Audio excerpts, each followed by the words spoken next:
Once again, I forget to, I get to run the ad. I forget to run the ad. I guess it goes to show how absolutely, what's the word for it? Absolutely torn up I am after, Offkai. There we go. In any case, initializing. Good morning, study buddy. How's everyone doing today? It's a pleasure to make all your acquaintance again. Hello, hello, hello. How are you? How are you? How are you? Good morning to Orion. Thank you for the force. Good morning to Wolfie. Welcome back. How are you doing? Hello, Seven. Welcome, welcome, welcome. Good morning to Nightmare and Oldman. Good morning to Eustace and Beep. Hello, Beep. How are you? Welcome in. Hello, Xander. How are you? How is everyone doing today? And I can be perfectly honest. I didn't realize how much of a workout a con was until I've gone by myself. For those of you who are not familiar, first of all, my name is Celerity Dust, your study buddy from the universe, streaming live on Twitch to fulfill a college credit. That credit being cult following formation, so all of you and your collective support of me demonstrates my rise to a college that I desperately want to move up in. Feeling sad about stuff that happened last week? I'm so sorry to hear that, Nightmare. I am really sorry. Hello, Seven. I love your new model. Thank you very much. I could have sworn you were here already. At the very least, you didn't forget to turn on your mic. That's true. I think I'm getting better at this whole streaming dig. This whole streaming shtick. I don't know, there's something... for those of you who aren't familiar or who aren't in the loop, I was in Offkai for the past weekend, and I think I'm still recovering from it. So, be that as it may, please forgive me if I have a little more dead air than usual. You missed out on the new model? Yes, Beep. Well, this is me. This is how I look. This is my model. Hello, hello, hello, hello. Fellow stream catcher today. Offkai.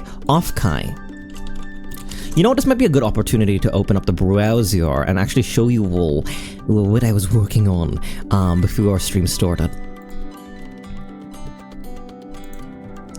It works well, not only pretty but functional. Thank you very much. Good morning, AE. How are you doing? So I went to Offkai, right?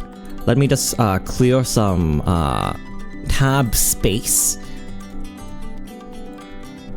And let me just have like presentation style something in the background.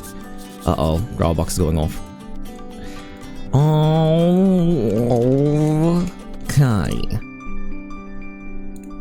Offkai Expo. This is really cool. It is really, really cool. So what it is essentially, it is a what is Expo short for again? I almost said expose, but like it is a place where like-minded people can share like in community. There's spaces like there are expos for like sales and expos for exposition, right? I think I would say possibly exposition. Hello, Dayton, how are you? Meet any heroes there? Maybe a couple. Maybe a couple, Eustace. Hello, Vamp, welcome, welcome. Oh. Y'all are getting old? I don't think so. I think you're getting old. You've only mentioned your age going up. How is Offkai? I'm talking about that right now. Exposium, I want to say. Let's Google it. Let's Google what expo means. What does expo mean? Exposition. I guess it's an exposition, right? What is an exposition then? Here we are immediately going down the rabbit hole again. An exposition is, or exhibit maybe? Exhibition, definition, event. Oh, nope. Doesn't it like exhibit? Wait. Why does Vamp get, hey Vamp, welcome home. And I got a hey Dayton. Do you want the real answer? Do you want the, oh, I see, do you want the, oh, it's good to see you again. Do you want the, oh, it's been a while, or oh, I get to see you all the time. It's good. It's come back into my house. Money. It's money. No, like, I don't know. It really is subconscious, right, Dayton? It really is subconscious whether I use welcome, welcome. I think I use welcome, welcome for people I perceive more girl-coded. Not girl-coded necessarily, but like, if they are genderless, it's like a girly might get welcome, welcome, because I'm going girly. If I go girly for them, I go welcome, welcome. If I go like mask coded, if I go like, hey, how's it going? It's more like what I'm like offering up based has nothing to do with all y'all. It has to do with me. You hate me because I'm a white man, don't you? Goodness gracious, we're talking about Offkai. We're talking about Offkai. Like, I guess, like, don't make it about me. Think about me. If I go hey versus welcome, welcome, don't think about it as like what you are. Think about it as like what I want to show you, right? Like I don't like. It's not a matter of like what, right? It's a matter of like instinctually like, oh, it's this person. The person I am for them is hi, versus the person I am for them is like, hey, how's it going? Hi, right? It's based on my interpretation of what your expectation is of me, right? Like, actually, we should go back to the beginning of stream. This is an incredible way to recycle content. Recycle the content before it's even broadcasted. We could watch the first 5 minutes of stream just as they've gone, to see how I greet all of you, and like psychoanalyze that. How about we do that, study buddy? And like psychoanalyze that. How about we do that, study buddy? And like psychoanalyze that. How about we do that, study buddy? And like psychoanalyze that. How about we do that, study buddy? And like psychoanalyze that. How about we do that, study buddy? Alright, that's enough of that part of me.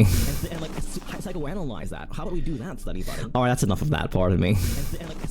Alright, so here's what we're gonna do. We're gonna go back to study buddy. I really want to talk about my vacation. I really want to talk about not my vacation, my work trip. I really want to talk about my work trip. Come on now. It reminds me of the bit from Meet the Spartans. High fives for women. Open-mouthed tongue kisses for the men. Absolutely fair. Recycling the content after it's fresh off the grill, that's so wasteful. What do you mean? What are you talking about? Realizing. Alright. I guess it goes to hi. There you go. It's a pleasure to make all your acquaintance again. Alright, hi Celerity.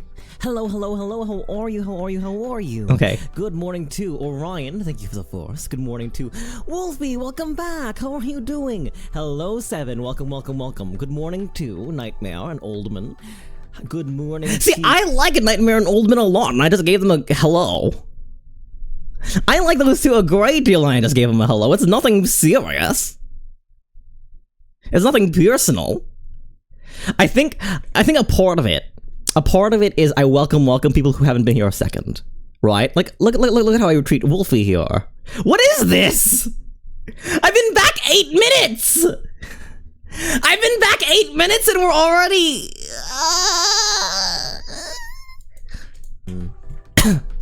Hello, hello, hello, how are you, how are you, how are you?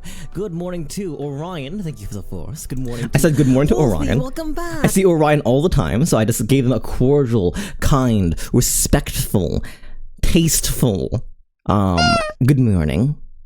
Congratulations on your party horn, Seven. How are you doing? Hello, Seven. Welcome, welcome, welcome. Good morning to three welcomes to Seven, who hasn't been here since my debut, which is not like me throwing a shade, but we're trying to find commonalities between the behaviors that are being offered, right? Right. Good morning to Eustace and Beep. Hello, Beep. How are you? Welcome in. Notice, I think this is Beep's fourth stream. I go, hello, how are you? And it's Eustace like, hello to Eustace. Oh, who's a good little guy.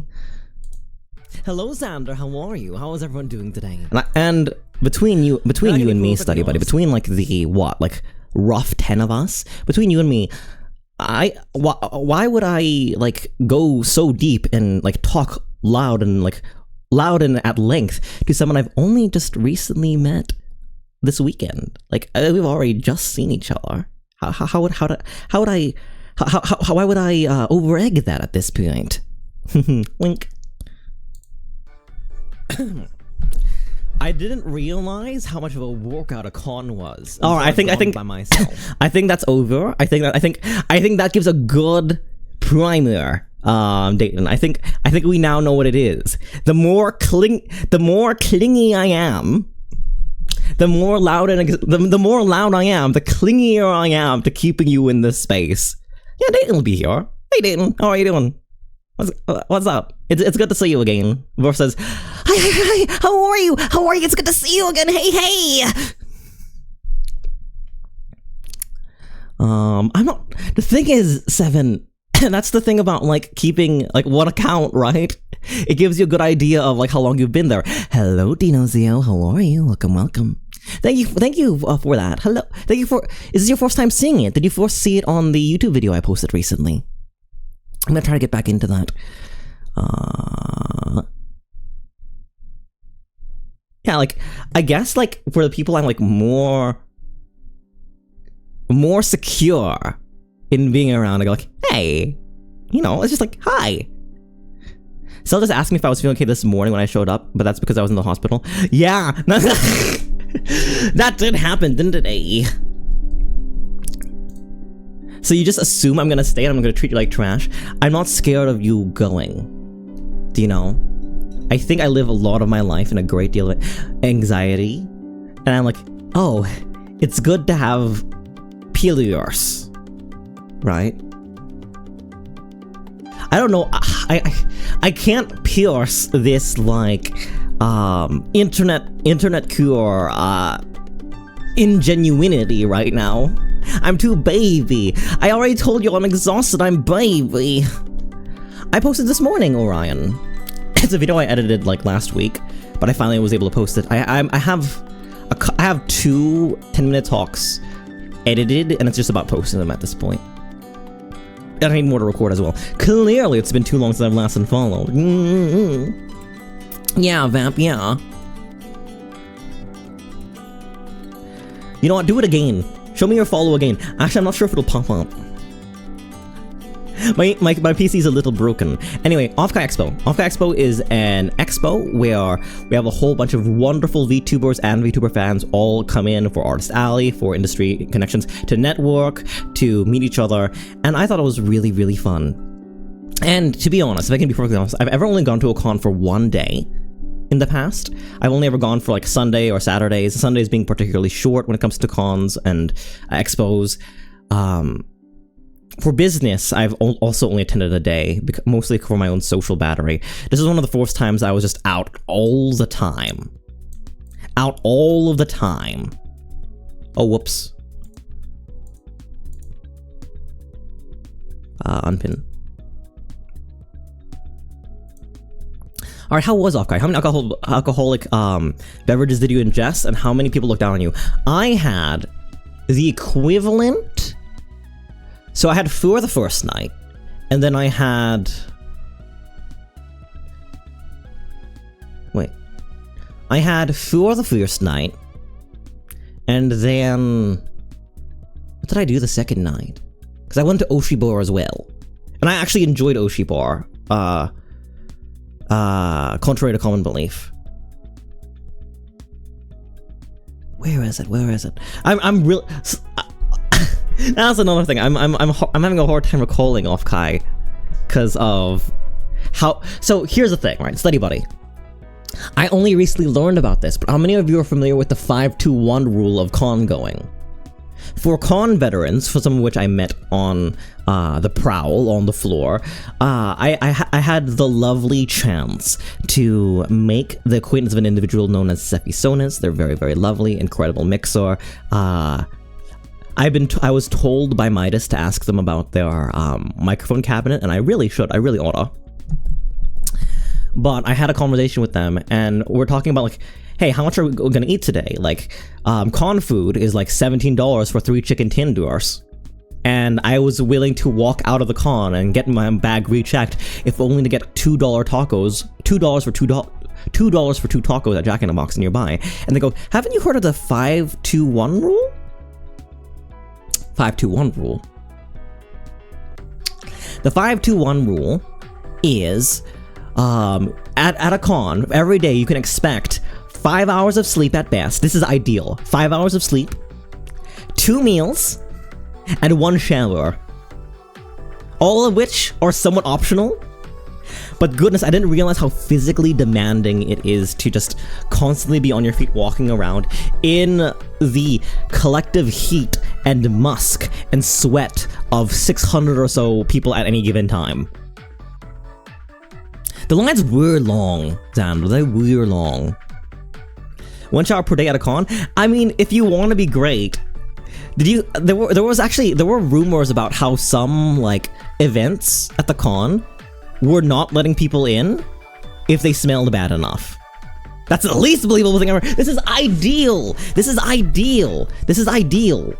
Well, also, you have the, I don't want to say buff, because it does mess up your life in a great deal in certain ways, but, like, AE, you can subsist off of a cup of rice.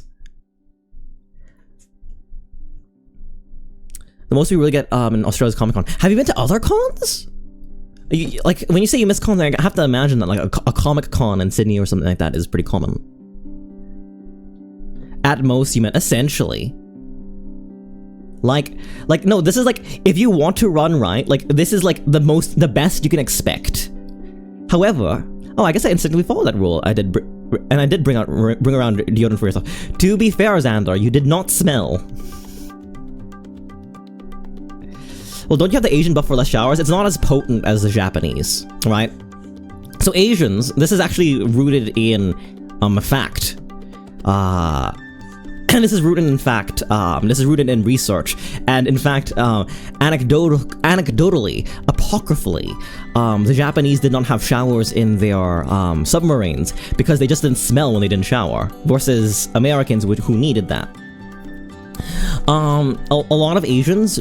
A lot of, particularly East Asians, don't smell as bad, or full-on do not emit stink. Like, full-on do not have the gene that makes your, sweat, fatty and go rancid, right? So that's the case for the majority of Asians. However, I only have that in, like, half a spade. I am less smelly than, my non-Asian contemporaries, but amongst Asians, I still, like, take into great account, like, my cleanliness and my showers and all that such. I actually, surprisingly enough, I took 5 showers during Offkai. But that's because I'm a baby. That's because I have a great need to, like, not feel wicky and sticky. When I feel those things, like, that is like the physical trigger for like my anxiety. So twice on each day, essentially, I went back to the B&B where me and the college associates were sitting and staying around, and I scrubbed myself down, and I went back out. No, not 5 per day. 5 showers, 2 hours of sleep, 1 meal. Let's go. I do think there's one going on soon, but it's 15 ways from Perth. No, you poor thing. I was to Dokumi this week before Offkai. What is Dokumi? Were you at Offkai, Vamp? Hello, Verithia. How long was Offkai? Offkai was 3 days. It was Friday, Saturday, Sunday. I touched down evening of Thursday, and I left morning of Monday.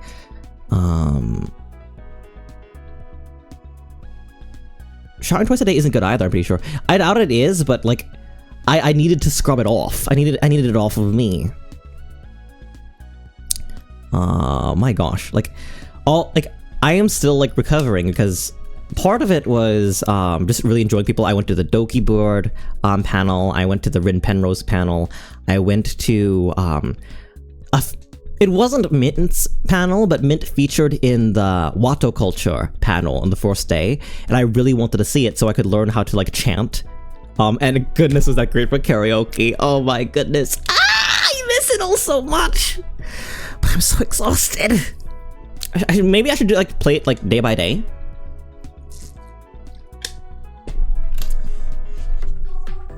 Dokumi is an anime con in Germany, and it was like the week before. I hope you enjoyed it. I mean, Vamp, you'd also have to fly to America, and that is something that's impossible to afford, I would say. Supernova. I've never heard of Supernova before. I never heard of Supernova before, 7. No, how many drinks did I have? I had... It's like I'm kind of jealous. I gotta get the money to do Offkai next year. I mean, it's a lot, right? It really is a lot. Would have loved to be on Offkai and so much to see the Mint panels. Like, Mint was so cute because... I don't know whether or not this is something I should, like, get around to getting good at, but, like, a lot of, like, VTuber culture, at least content creating VTuber culture, there's, like, quite a bit of, like, Ellen DeGeneres-esque bullying. And, like, I feel like it's okay if everyone, like, puts their hand in it and there's an implicit expectation of consent between everyone. But, like, oh, I remember now. I went to a house party on Saturday, and I had 6 drinks. So it's 4, 6, 6, which means overall, I had 16 drinks over the course of those 3 days. America is really expensive. I don't blame you, Dino. Keeping in mind that while not allergic like some Asians am, I am still like, it takes 4 drinks to get me to party. I drank more than you? Xander, Cilantro Most, hello J Crispy. We're talking about why I've been gone for the past week and how I went to Offkai.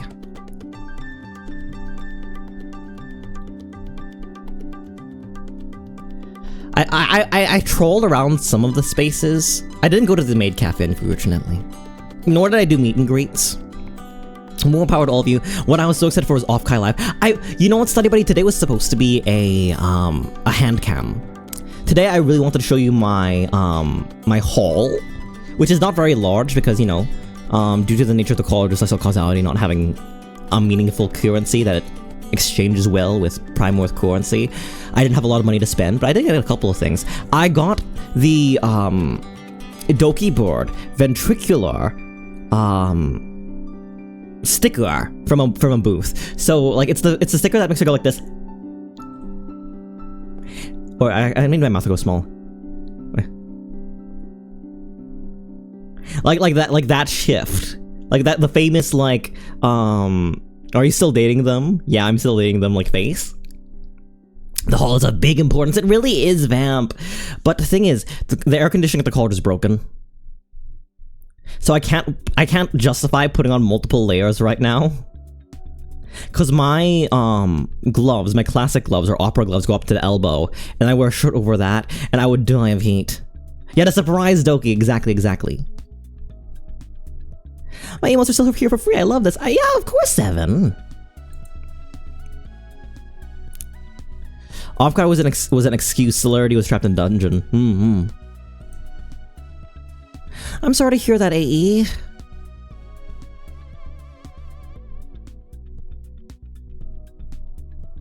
How is it gonna be with how America is right now? How is what going to be? Oh, Offkai. Okay, so I feel like I haven't even explained the conceit of Offkai. Offkai is a VTuber convention, or a VTuber expo. It is primarily pushed by a bunch of small, a bunch of small and medium-sized companies in the VTuber space who are pushing content, who are pushing like their talents. We had an Irium panel, we had a Phase Connect panel, we had, I don't think VShojo had a panel, but did it? Someone who went to Offkai remind me. We had an idol panel, which is now rebranding to a Chroma Shift.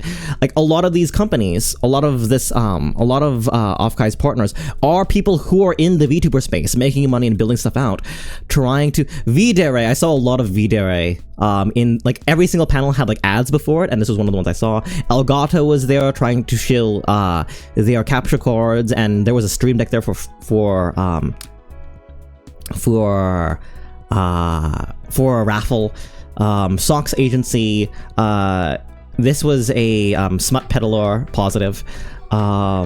See, all these companies, V-Fleet, Irium, Vite and Ramen did a collaboration with HoloLive, which is pretty cool. Variants, so excited for them. An entirely like D&D-esque, like lure-based agency. I want to see. I really want to see them debut very, very soon. I think it's in July they debut. V4 Mirai, Chroma Shift, all these companies which are already in the space. A lot of what's the word for it? Energy drink companies, which I was very disappointed to find that they didn't have any caffeine in them. It was like, oh, get your energy with electrolytes. I needed caffeine.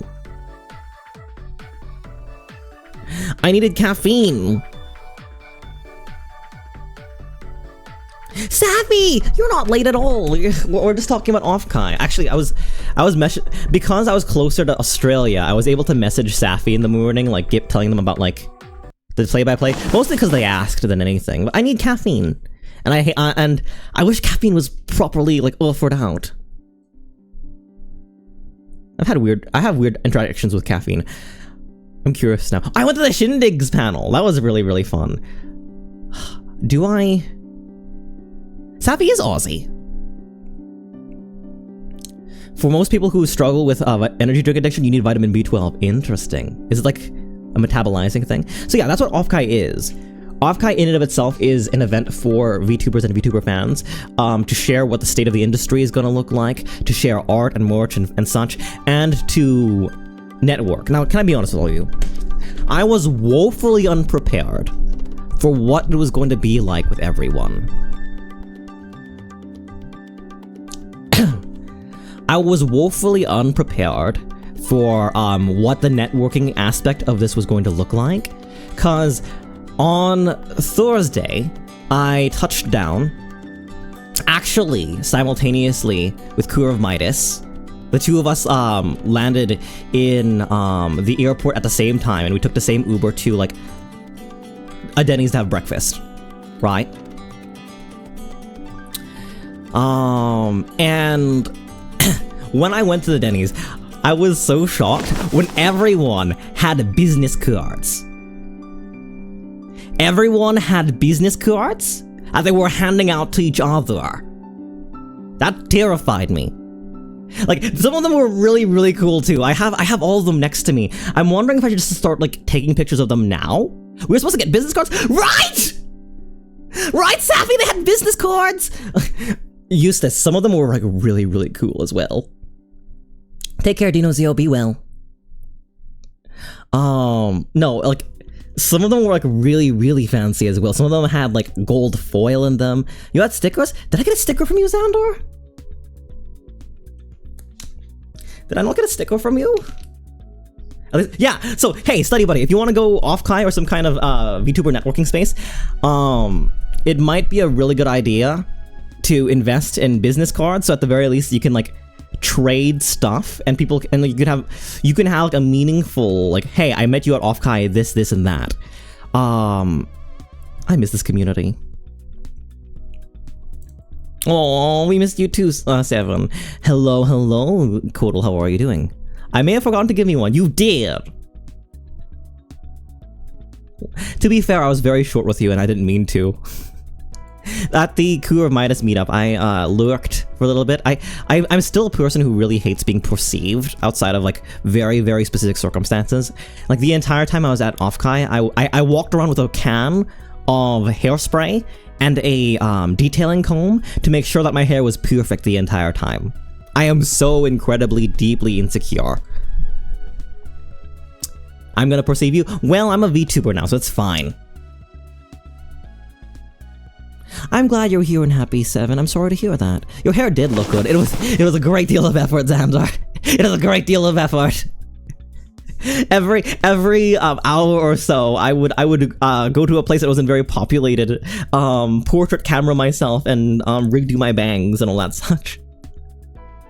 So vain. So vain. Yeah, who's gonna look at me, really? I did get complimented by several VTubers for my hair, though. I went to a couple of panels, and I went, "Oh, so nice hair here. It's really cool." I'm like, "Thank you, thank you, thank you." So to be honest, a little bit worth. All right, how about I just run through a basic timeline of like how everything went? Maybe we'll have a better idea of like what my Offkai experience was like if I just illustrate it. So Thursday, Cell cute maxing, really trying. People complimented my outfit on the last day as well, and I was like very, very shy about it. If I was less sober, if I was more, you know what, both ways. If I was less or more sober, I would have probably given a decent conversation, but I was there just like, wow, 2 days of con, and I'm feeling all three of the things. Take care, Nightmare, be well. Alright, so Thursday was all flights. Oh, it's all, is it white? Alright. So what it looked like was Thursday was all flights. I like hopped to Prime Earth from the Colleges of Causality at like 9 AM. And then I took my flights, which were like 12 to 2, and then 5 to 8. And by the end of that, I was in San Jose. The issue though is that when I was flying, I didn't go, I was traveling in time, really. The first flight brought me from one place. Oh, no, I don't want to rasterize. I can go into a layer underneath. The first flight brought me from, New York to a connection over here so we can get a straight shot to San Jose. So, time moved normally from here to here. Hop to, time went normally, like going vertically, but going horizontally, I was actually, losing time. Or rather, I was gaining time. I was going against, the passage of time, so, by the time it was like 1 AM, on the East Coast, I hit there just barely at 10 AM, or 10 PM.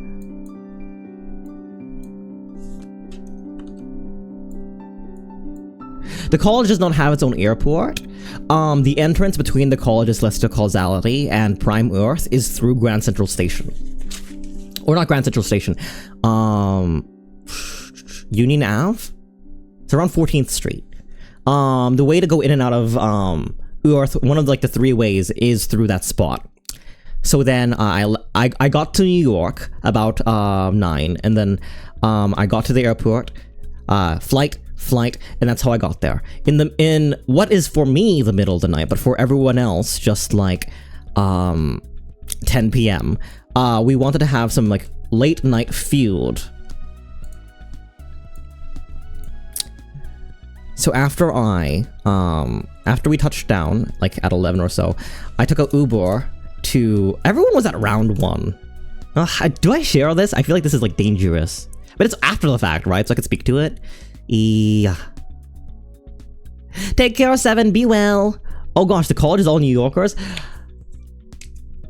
Hey, I'm walking here. I thought we were against gaining time. I'm not into time travel, but you know, it was a kind of a necessity when you fly in that direction. How are you, Roar? Good morning. Yeah, you looked out of it. I'm so sorry. I'm that one picture of like the goth anime girl, just like sitting. Do you know that picture? I'd hate to find it, but that one of like, an anime girl with very big, like, it's a real person, but it's a goth Japanese girl sitting down on the pavement with big chunky shoes, smoking a cigarette, and it's like completely not what they are, completely absent. That's how I was on Sunday afternoon. I hope you've been well too. I stayed up all night and I'm so busy this week. I'm so sorry to hear that. Oh, I hope you can find some time to relax. I'm currently talking about my Offkai experience and how fun it was. I'm sure you enjoyed it. I love cigarettes. 7, you went from oh, I'm baby, nobody talk to me, I'm baby, into, hey kids, alcohol and smoking is great. Take care, 7. It all happened in 2 years. I don't know how to feel about that. Lighthearted. So I went to like 11 p.m. Denny's.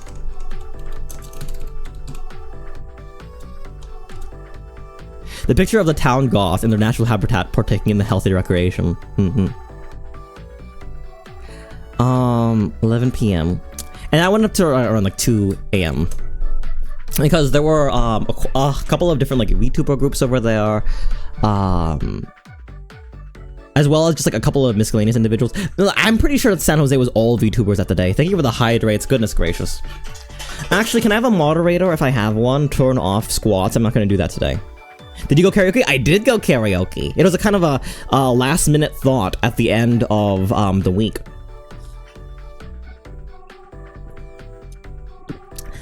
That was 3 sips. I did. How are you, Deadfire? Welcome, welcome, welcome. Good night, 7. So I went to Denny's from 11 p.m. to 2 a.m. It was very... did you karaoke your song? I did not karaoke my own song. In fact, I was terrible. We'll go to karaoke when I get to Friday. Or rather, when I get to Sunday. Yes, when I get to Sunday.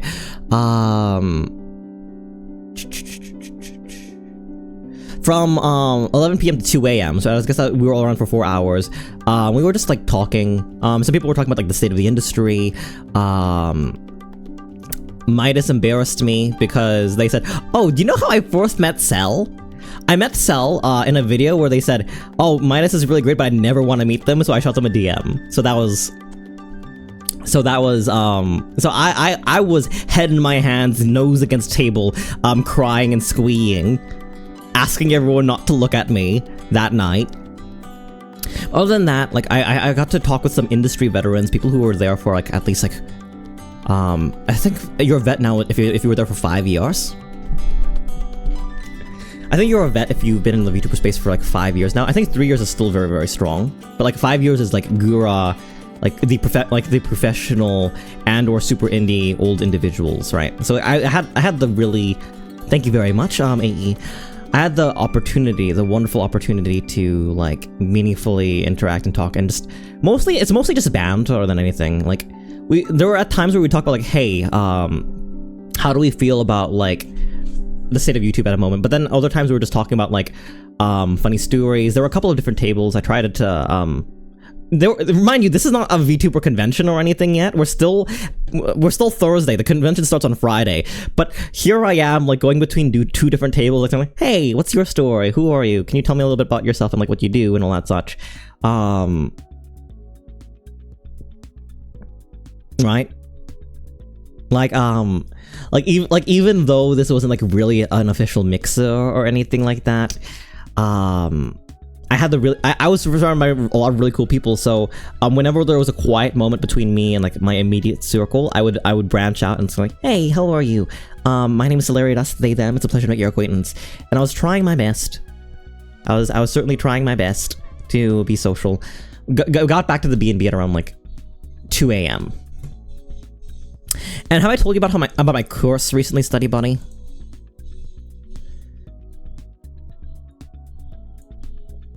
Study Buddy, have I told you recently about my course? So recently, I'd wake up at 5 o'clock, regardless of preparation or time or anything like that. I was hoping California would fix it a little bit, that I'd be able to sleep in a little bit later, but that wasn't the case. I don't know what it is, Kodal. I'm not sure if it was an intentional thing or if somebody is actively trying to sabotage me. But for the entire month of January, I've been waking up at 5 a.m. on the dot, or at least with a wiggle room of around 30 minutes. And I'm pretty sure people know how bad I am without sleep. And it's a wonder that I was as decent as I was on Offkai with so little sleep. But yes, because of the course, I woke up Friday a.m. alone as well. Can I duplicate this? Can I duplicate this slide? Yes, I can.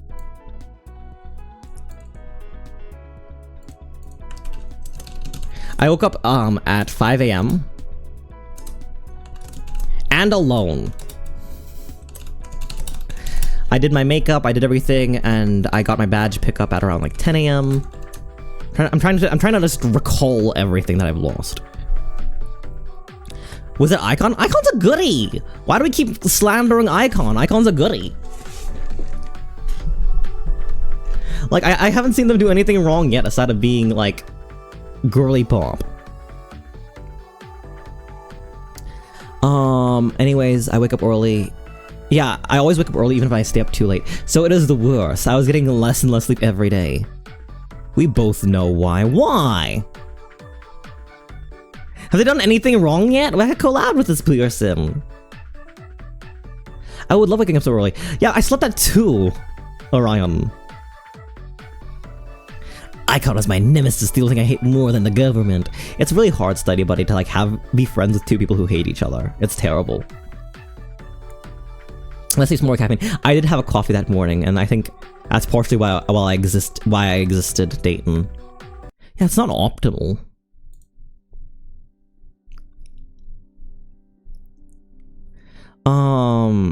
Naturally people arrive a few days before, do they? But that costs money. It costs money to stay at a place without like being properly sheltered or having like a family over you. So Friday I woke up 10 a.m. through I would hazard to say 7. No, I was there for longer. I got home at 7. Was con. So 10 a.m. to 7 p.m. was cons. That was what? 9 hours of work? Quote-unquote work. Of walking around, visiting booths, going to panels. The first panel I went to, I have physical notes! Actually, no, this is great! Thank goodness for past celerity for taking physical notes. I went to a couple of panels. The first one was the ASMR panel, hosted by Videre's, let me see Videre talents.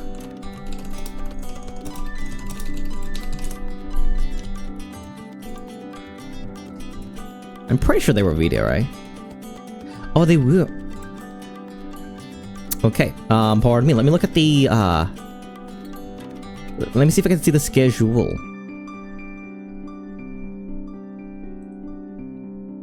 So I can look at these people up. I don't particularly have like an incredibly large community, but I would love for you to check all these people out if you have the opportunity. They are all very, very sweet and cute and wonderful. And I think even if I wasn't a big fan of the panel, which I was a fan of all the panels I'll be speaking to right now, even if I wasn't a fan, I think still I got some value out of it. So please give these people attention.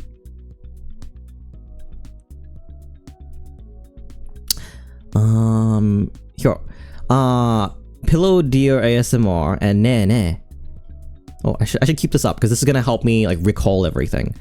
Oh, they were a yandere. This person was so cute. And this person was so like calm and elegant. So Nene Amano and Pillow Deer both did a panel on ASMR.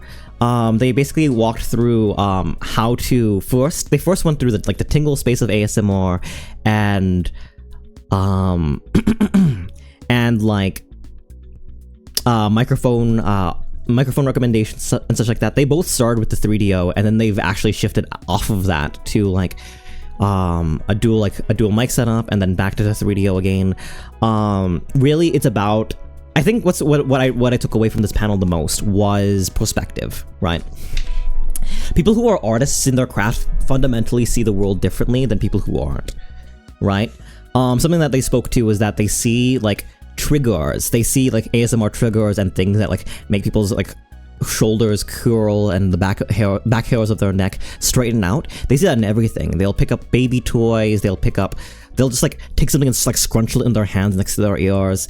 Makeup brushes, beads in jars, macaroni, scissors. Like that's sort of some of the recommendations for like entry-level ASMR stuff, for ASMR triggers.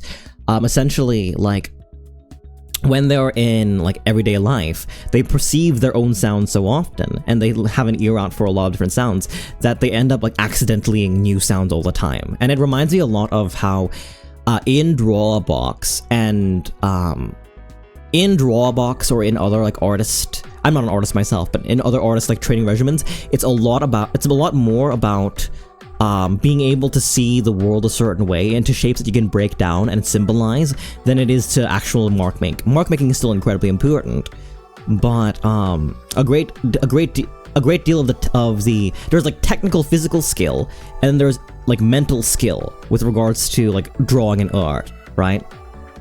The physical technical skill of hitting the spots just right and addressing those parts, and the mental skill of being able to see like an artist. And I think my main takeaway is that ASMR artists see the world the way that artists see the world, in like, though in a different perspective. They see it in the capacity of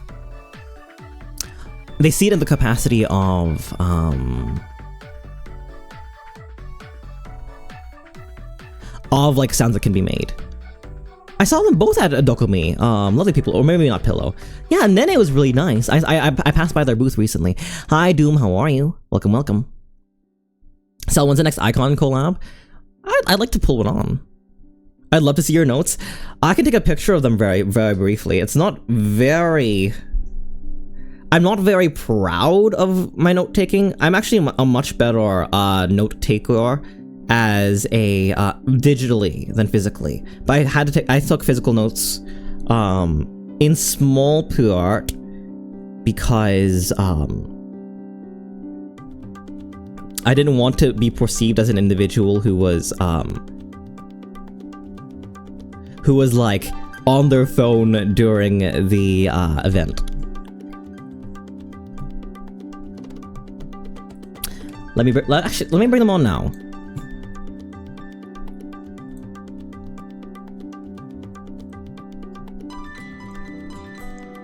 Here are my ASMR notes.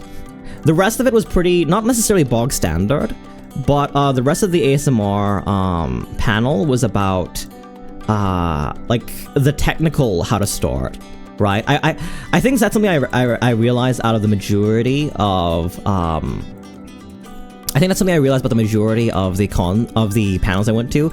Like, they were so very entry level and absolutely fair, good for them to be to make the space more accessible to very, very new folks. But I think what I was more interested in is the mindset behind, like, people who make their content versus, like, what they do. Does that make sense? I think a part where I was, like, not necessarily disappointed, but I had different expectations than what was there, was I wanted to see,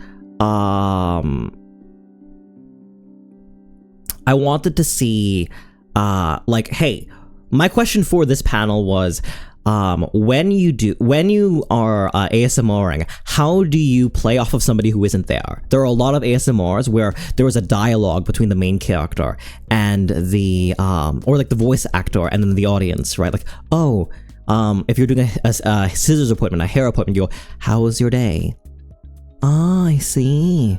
And I think that's where I got them, like, in addition to, like, getting to intuit how they see the world, I think that's also, like, obviously there's my question answered, but it's also a place where I got some, like, insight out of, because really what they defaulted to was immersion and storytelling, right? Like, when they do either a live ASMR stream or they do a video, everything sort of builds up to the experience or the immersion of both people being present, right? So if you have to give yourself answers that would give you the ability to respond to them, that is better than just trying to, like, make it realistic or trying to, like, open up the interaction and the ASMR interaction to all the possibilities.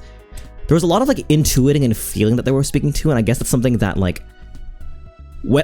artists are sometimes really poor at teaching because they can only communicate what they learn by how they felt it. So for them, intuiting and being in the moment, quote unquote, in the stream was how they spoke to all this stuff. But really, when they got down to like the technicality of like how they do specific stuff, that's where I got a lot of stuff in it. Can we expect ASMR content in the next few months? Well.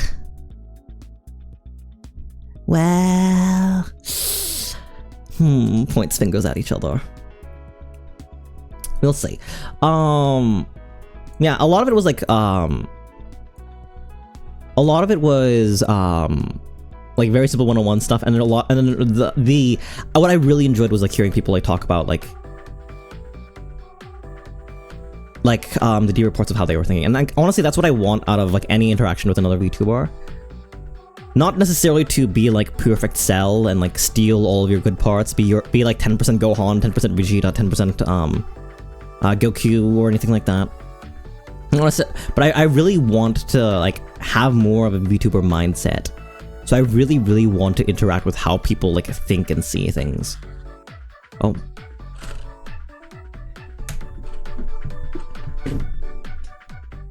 Yeah, like, pretend your microphone is the listener, immerse yourself in a situation, feel like killing someone in a yandere RP, which I thought was very, very silly. They also mentioned a sound booth because all condenser mics and all that such. Like, their basic needs and all that, and all the like. Do the opposite, become an anti-VTuber. You know, some people have gotten very, very big off of being an anti-VTuber. Puzzle, hi! How are you? It is good to see you very, very briefly. At Offkai. Goodness, I saw your standee. Do I have a picture of your standee? Look, everyone, it's Puzzle Pulsar! Can we get a shout out for them? Puzzle is Lyrical Nyx's model sibling. They're both rigged by Tomato Magica. Would it be incorrect to call you a variety streamer with a focus on party games and rhythm games? Would that be incorrect? Well, introduce yourself. But if we can get a shout out for Puzzle Pulsar. Am I an anti-VTuber? Would you consider me an anti-VTuber? Because I watched a video this morning that was like, oh, actually the meta is going toward content like 10-minute talks.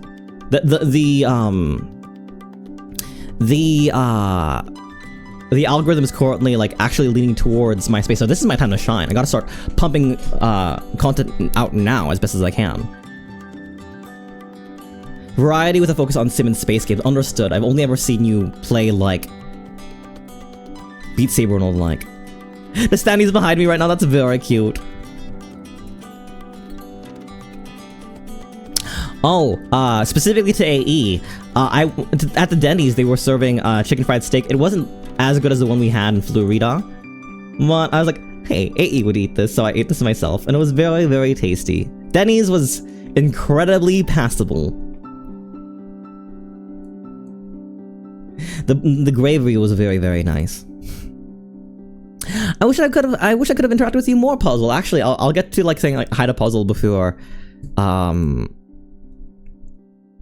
because we're currently like trying to recall my Offkai experience, because half of it was spent so not sober. I have been taking a tolerance break from THC recently because I found it really, really harmed my productivity, and I like being able to speak extemporaneously. So I've been a lot more anxious, but also a lot less foggy recently. But it's funny because all of that work was immediately like overwritten and sort of pulled back by how much I drank. I had a chicken sandwich. It was mid. I'm sorry to hear that. I would recommend the chicken fried steak next time then, Xander. I prefer beef over chicken every time anyway. THC makes you so paranoid? Absolutely fair. Some people don't do it. The next panel I went to was this is so good. I have light sticks now, study buddy. I have a proper pair of light sticks now because should I take more pictures? I guess we won't do I wish I could do it live. But I guess I'll have to settle for sending pictures of my merch and stuff. What ones did you get? I got the main Offkai Expo one. And then I want nobody to let this get to Irium, okay? If this gets to Irium, I will have no shot in the VTuber space, okay? So like, please be super, super kind and respect my privacy, even though I'm streaming this to however many people are here. These are the stick. So the Hololive one I got in remembrance of Breaking Dimensions. We ordered them online so that I would have like a physical what's the word for it of them?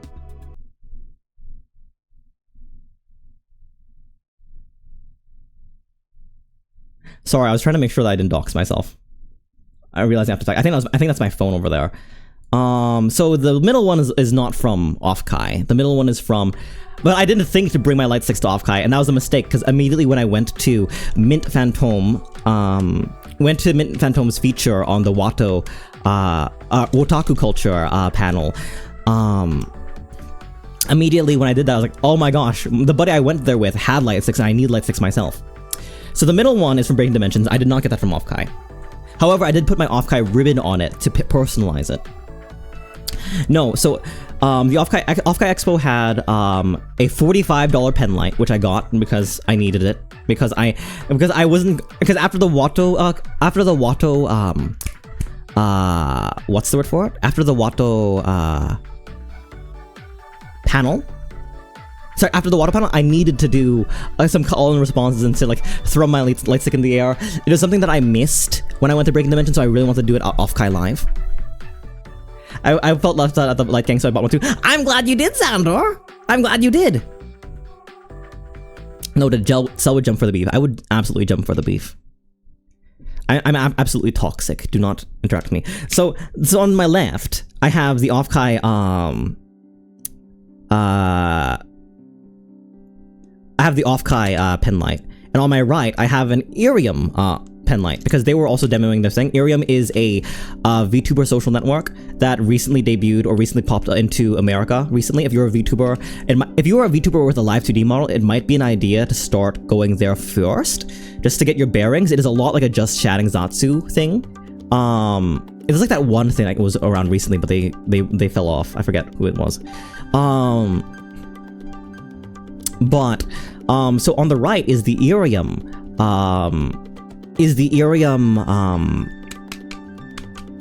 light stick, which where the left one is $45, the right one was $25. So if you need an affordable, I thought if you need an affordable light stick, a pen light, you would go over there and pick one up. So because they were $25, so I picked one up. It had the talent by the name of Orpheus on it, and he's very cute. So I was like, you know, if I'm gonna get a pen light, I might as well be one of a cute boy. And I put the Offkai insert in it afterwards as well, because you can buy the inserts separately. I just wanted to have them for remembrance, so I did. So I had the two of them, and I went. I guess spoilers for Offkai Live. I went to Offkai Live. I was cheering and chatting with them. I hit the two together, which is what you're meant to do with the light sticks. You're meant to clap them. That is like a way to show support, or some like physical Watto game moves rely on a clap.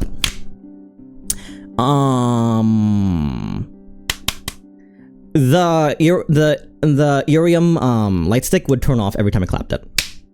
Well, not that time, but generally it would. I had to turn it on like halfway through some songs because I clapped it too hard. So at least I got a cute boy out of it. Yeah, exactly, Deadfire. Yippee, cute boys. We're talking about my work trip today. We're talking about my Offkai work trip today, where I was able to interact, meet a lot of people, have a lot of fun. But I have these two light sticks now. Actually, I should take a picture of like my my badge, right? Because at the con there were these ribbon things that I need to have next time. Hello, Netherroth, how are you? Clap army, clap indeed. The energy of the coffee is waning right now. I'm trying to keep it up. I'm glad you got one, Xander, because my pen lights were my favorite prop the entire rest of that vacation. The work trip. It was both. Let's be honest. I had so much fun. 8 o'clock. There were a lot of auxiliary or Offkai not Offkai sponsored, but Offkai adjacent events, right? Like in a local bar at a boba bar, which is a place really close by to the convention center. They were doing a idol collaboration with a lot of with standees and all that such. Good morning, Waffle. I'm glad you're well, Netheroth. They were doing like a idol, idol core, which is now Chroma Shift, if I recall correctly. They did one of those. They did a collaboration, so you can buy standees there and have like custom drinks made after them and all that such. Then the entire con is just for the real goal of collecting as many ribbons as possible. Yeah, I saw somebody like in a full ribbon armor. So something I didn't realize, like on the topic of networking and having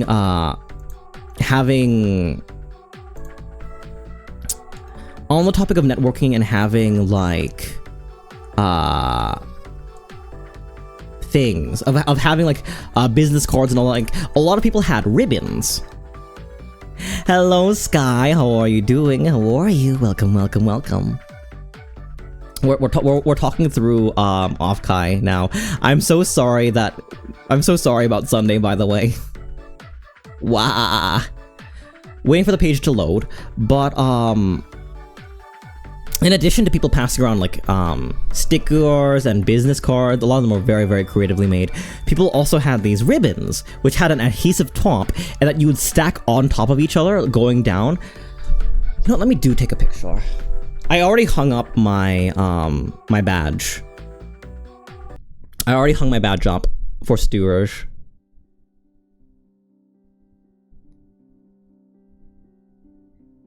But let me just like pull it down. I didn't have that many. Honestly, I didn't collect that many ribbons because there were so many I wanted, but I didn't know where to get them until the last day, essentially.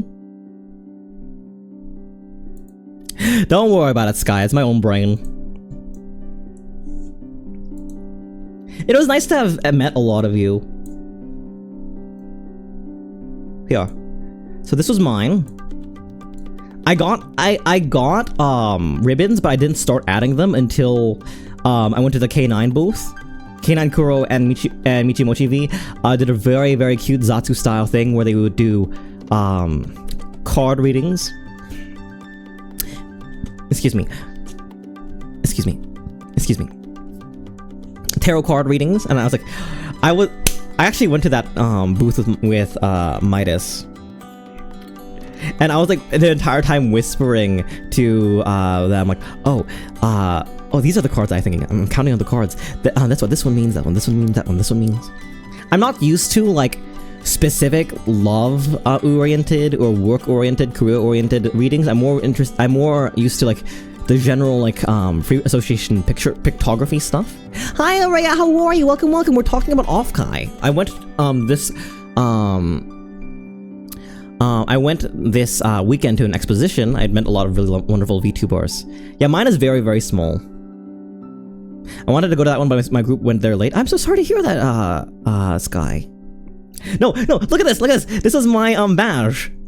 My badge and my representation. Celerity Dust, College's List of Causality, full weekend membership. As far as merch goes, mine was pretty short. Yeah, I got these two at the con. I also have a Doki, what's the word for it? I have a Doki, the Doki surprise face sticker, which goes between normal and surprise. I really enjoyed that. On the left were all my wristbands. I went to round 1 with a couple of people. That's the 18 plus only band, which you needed to go to the Shindigs panel, amongst other places. Takamori noted. You know, Vap, you know I'm an incredibly big shipper. Okay, so this down here, I had to move some stuff around to make room for the badge. So this down here is actually from the New Jersey collab, Omocat Myth collab a couple of years ago. So that's not from that wasn't from the expo. All this is from the expo. That there is a ticket for having gone to a ticket of remembrance for having gone to the Offkai live thing, which we'll talk about in a second. You can't see it very well, but this, I didn't put up the Offkai lanyard. I put up the Oshi lanyard, and we're actually going to go into that right now. I went to a place called Oshi Bar. There were a lot of auxiliary I wonder if this website's getting a lot of traffic because of Offkai. I just wanted to say, says Waffle, I enjoy your streams, and the Oxbow must have been really cool. Thank you very much. I did go to Oshi-Bar. Oh, Sky! Sky, we met at Oshi-Bar. Sky! We met for the very first time at Oshi-Bar. You outed me! That wasn't you? Yeah, how much did Sky drink, study buddies? Shame them! Shame them! How much did they drink? Okay, never mind. I understand what's going on now, so I'm not gonna push it. Nah. Anyway, Midas went to the VIP section, and me and my group went to, like, the floor, which had really wonderful live music. Cottontail killed it at the end. Derivacat was there. I was moshing. Not moshing. I was, like, dancing on the floor to Idol. I mean, you can talk about it if you want. I mean, like, I feel like it has... I feel like my big issue, Sky, is people, like, perceiving my face and having pictures of my face. I think experiences for me are fine. I actually don't know how candid I should be or not. Like, actually, tell me if I'm, like, doxing level. Someone, like, hold me back. 8 p.m. through, I want to say, like, 10 p.m. I was at Oshi-Bar, which was really cool. The venue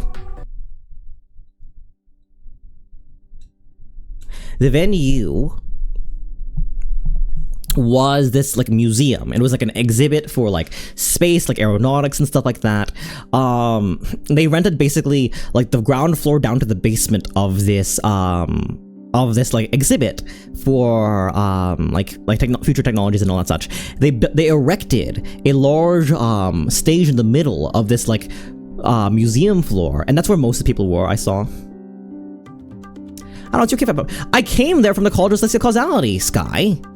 I went to Oshi-Bar. I went to Offkai from the College of Celestial Causality, and that's how I met everyone. Right? I looked exactly like this, didn't I?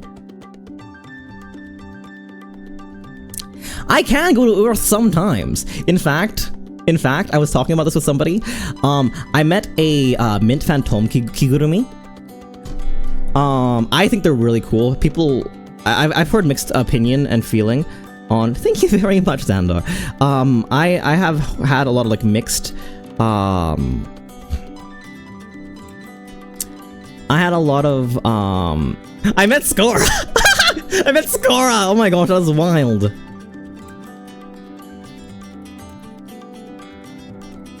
I met a. I kind of don't want to dox them unless they're fine with that. I did not go to the Spit and Grate. I don't even know what that was. Someone told me that they rigged up, like, a standee to spit water at you.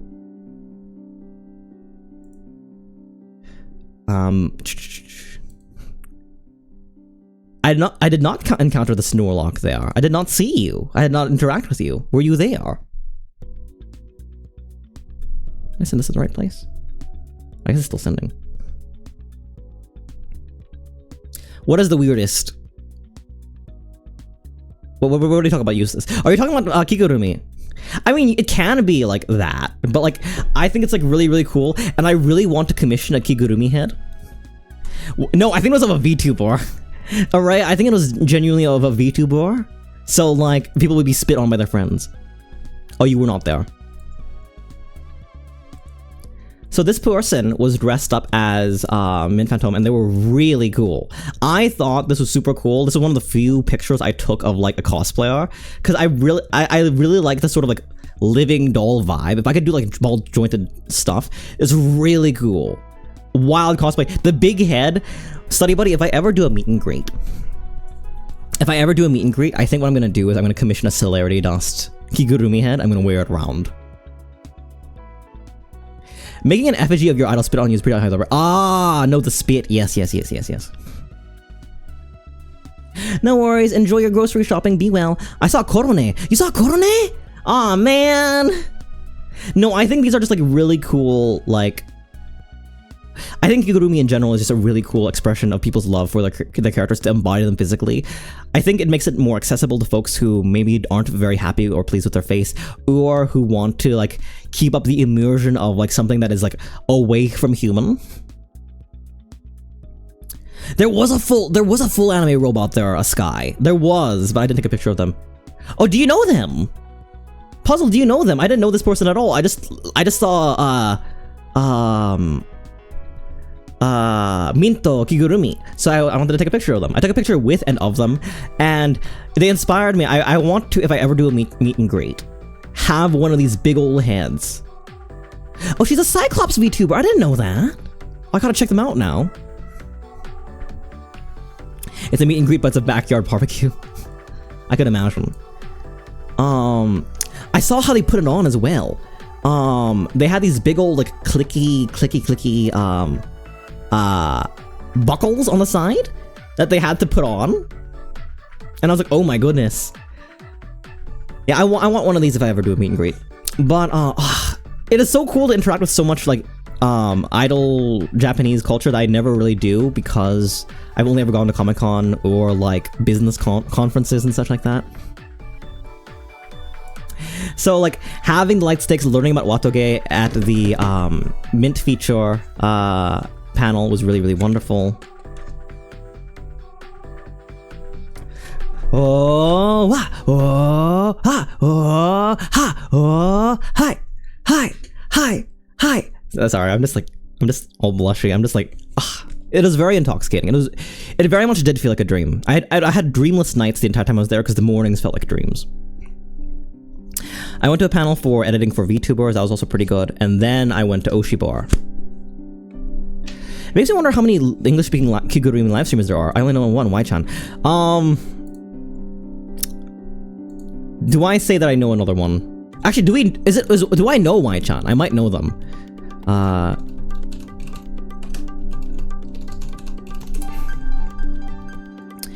Let me just check out this subreddit here, because there's this one person I do know. Because they used to use a Helta voice pack. Oh no, okay, we both know Y-chan then. Yeah, Y-chan is the only one I know. Oldman, you're cultured. Have I mentioned that? You're cultured. The lightstick routines were actually the most hypes I've ever seen. Right! Right, Sky, were they so cool? Okay, actually, I sent myself a playlist of Watoge choreography that I needed to learn for next time. But we'll just go on YouTube really quickly, and we'll show off like what I mean.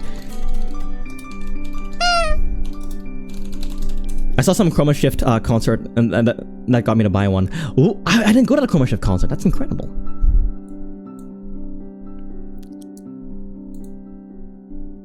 All right, so for those of you who don't know, like Watoge is the Japanese idol culture art of dance, of choreography, where you use light sticks to do things like this.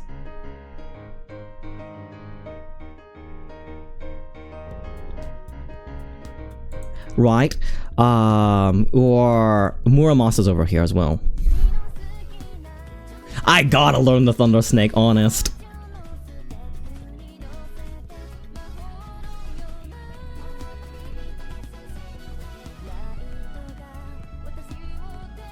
Weird suggestion. What's a dead bog? What's a dead bog, Eustace? Is that kind of exercise? No, but seeing these dances amid like songs blew me away. Honestly, I saw some people Watogeing to God Knows from Haruhi Suzumiya on the floor. Can I get a map actually? Can I get a map of Offkai Expo?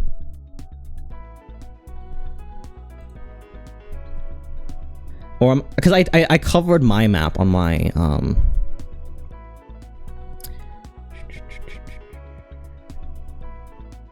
here, map in hours. So it's a core exercise where you pretend to be a dead bug. Ah, I do need to work on my core. so there were 2 levels, right? In the upper level, these were where the majority of the panels were. This is the artist hall. This was the industry exhibit. I thought expo was for exhibit, to be honest, which is weird. The main stage is right over here. That's where like the, I would say AAA, like the industry standard, like that's where Hollow Stars was. That's where Shiori was when I watched her. That was where Doki was. That's like where like the headliners of the content are. Panels 2, 3, and 4 are at the bottom over here. Where people did stuff. Oh, thank you for the subscription! I think that's for my YouTube. I think I need to use the restroom. I think my bladder is dictating too much. I also missed the Shiori and Zeta panel. I was only there for like 40 minutes because then I had to like hop up really quickly. But I'm sorry you missed it, Sky. Are you a fan? It was really cute. There was so much more audience participation than I was expecting from that one. I think I was pleasantly surprised by how sweet they were to their community members and all that such. Yeah, first day we come in here, we get our badge and we start walking around. There was an arcade and gaming space, like where you can like face off with people on Tekken or try out all of these like rhythm game stuff for free. There was Yabai Market as well. Before we go about that, I'm going to use the restroom very briefly. I really need to expel. And I'll be right back to... I'll be right back to continue on Oshibar, and then immediately after that, talk about Saturday, which is where the majority, I would say, of like the con meet was at. I'll be right back. I'll see you all in a second.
Hello everyone, I am back. Hi, thank you for the hydrate.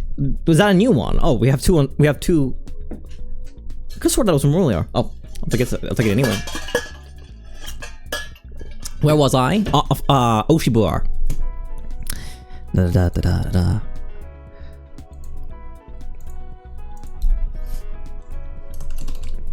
So the thing is, I didn't budget properly. I didn't budget as I should have for I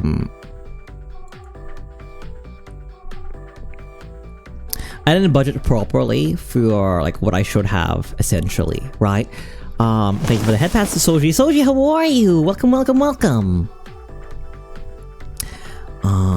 We're talking about Offkai. We're talking about my little trip to VTuberCon.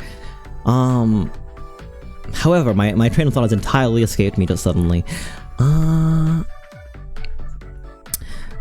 Who were the people who performed? They were incredible. So I think my expectations were a little bit off or different, I suppose.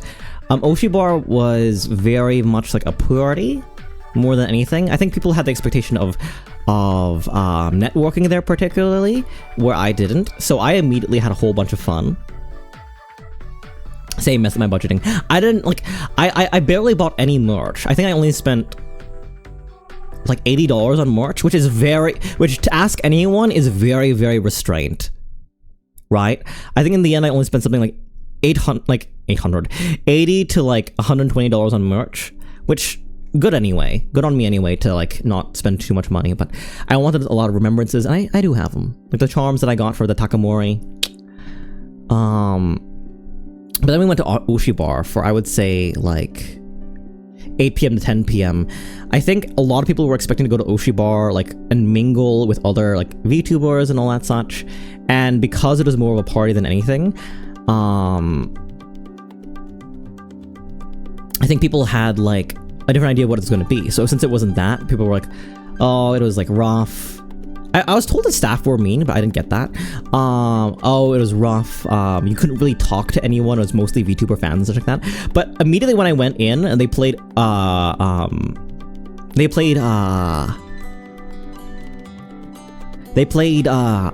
by Yasobi, and I started like just going off in the floor. I just started like dancing and kicking around. There was a jetpack seat. There was a jetpack seat over there in Oshibar, and I got the chance to sort of like fly it around a little bit. Welcome back, Dust. How are you doing? Yeah, $80. Not 800, not 800, Araya, not 800, like $80, which is like you sure did something.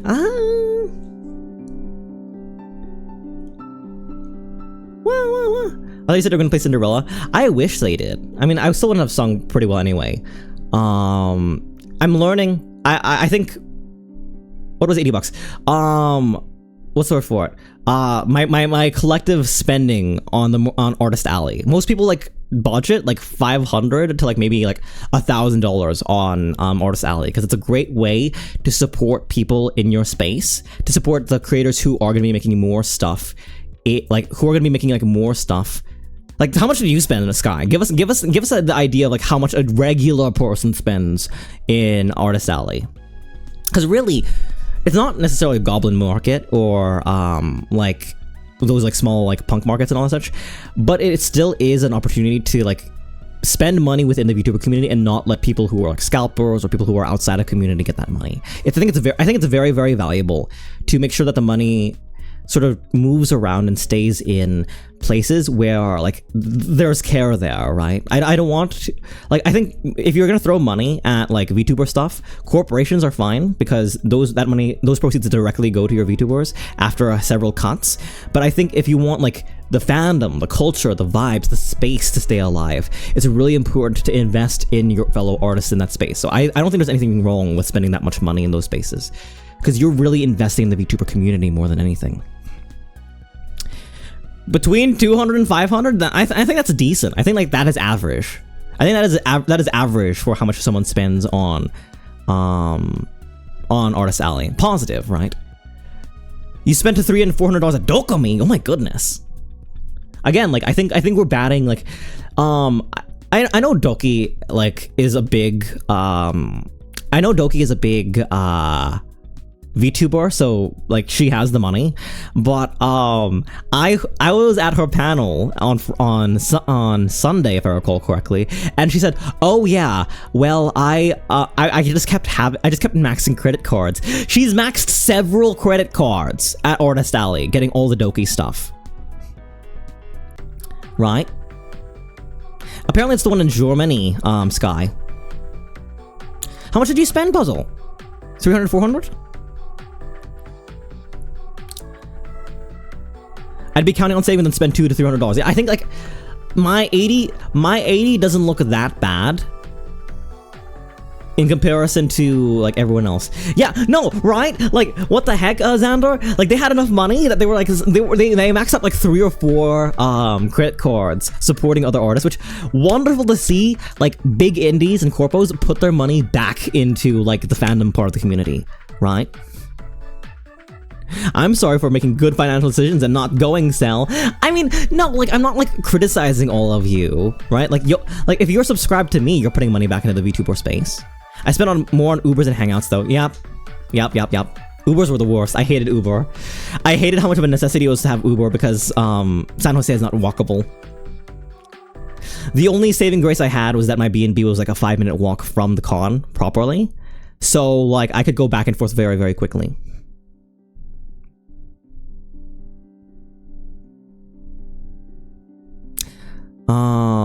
If I was surprised with a ticket, it would be close. It would be closer to yours. I'm not sure what that means, Neon. Pardon me. I wish ours was like that. Oh, salute. Soji says, while an experienced con goer may budget a few hundred for merch, the first time goer will either not realize they need to bring money for merch and end up with nothing, or become Katamari of merch and buy everything possible and realize when they get home they spent way too much and struggling to live off of instant ramen for a couple months. Well, to be fair, they were giving out instant ramen, so that was nice. Oh, you didn't know you were going to be going. I see, Neon. Now I get it. So you couldn't have budgeted like $300, $400.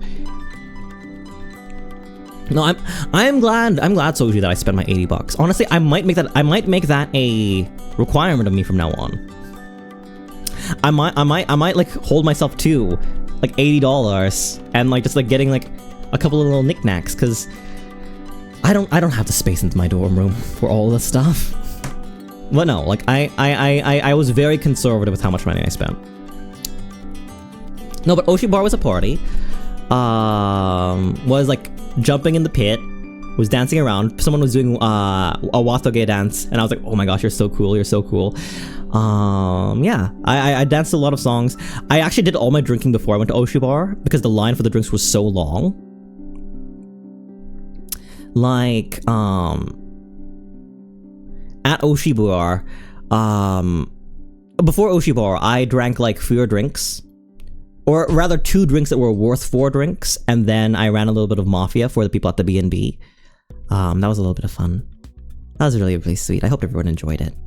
It was not the first time I DM'd in a long while, but like it's the first time I like, especially for strangers, the first time I did a live play in a long time. Mafia. Yeah, at the B&B, I played, like, where everyone gets a card that tells them if they're when and where, what the heck, at the B&B with the other creators.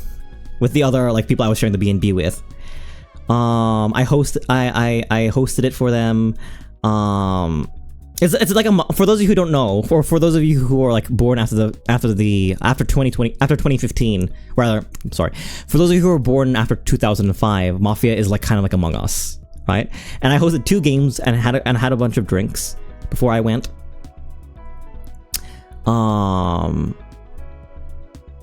Yeah. So I was like, all right, everyone, we are all The conceit of it was that somebody in the B&B was a murderer, and like someone was the nurse and somebody was the sheriff, and I'd go like, oh yeah, so we all went to Offkai. It was really, really fun, but then somebody got food poisoning from the admissions table snacks and food. They held their stomach and they careened off a banister and splat onto the main floor of the convention center, and it was really fun to theme the deaths, the creative deaths of the Mafia game after like things we all saw at the con and all that such. It was really, really, really silly. And then just be one forehead.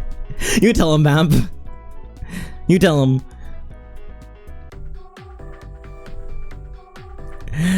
Yeah, so I had my drinks and I went to Oshi Bar. I was already very, very sippy by the time I left.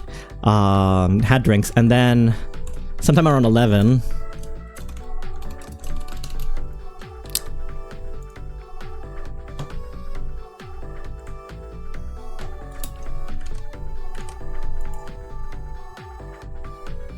anyway, Saturday. Oh, I didn't want to rasterize this. I want to type in here.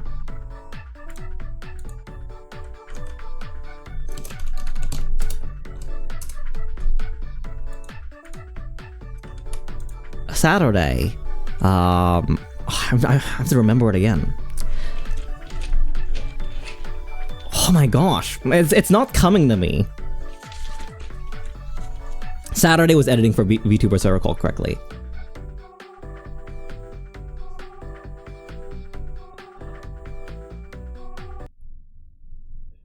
I need my physical notes are failing me. Let's go to the guide over here. Oh, also, Vam asked me earlier if I went karaoke. I didn't go to the con karaoke. I didn't do that. I went to a karaoke on like Sunday. I went to. Wait, was it? No, I didn't go to Introduction to Watage, which I really should have. I went to. Oh, I remember now. Early Friday morning, I woke up at around like 5 a.m. again. But after being worried about waking people up that next time, oh, I remember now. I went up for Taco Run, so I like wake up 8 a.m. Me and the host of the B&B went to a local taqueria, and we bought tacos for the house just so people wouldn't be hungry or people wouldn't starve, because like the margins for time were very, very slim. Sky, it wasn't on purpose. I promise it was an accident. I was waking up at 5 a.m. not to like do my makeup or do anything like that. I was waking up at 5 a.m. because like this past month, I've been waking up at 5 a.m. regardless of when I'd sleep. So it was really, really messed up. I gotta sleep at 5 a.m. some days. Fair enough. I don't remember an editing panel in the programming. Well, was it Friday or Saturday?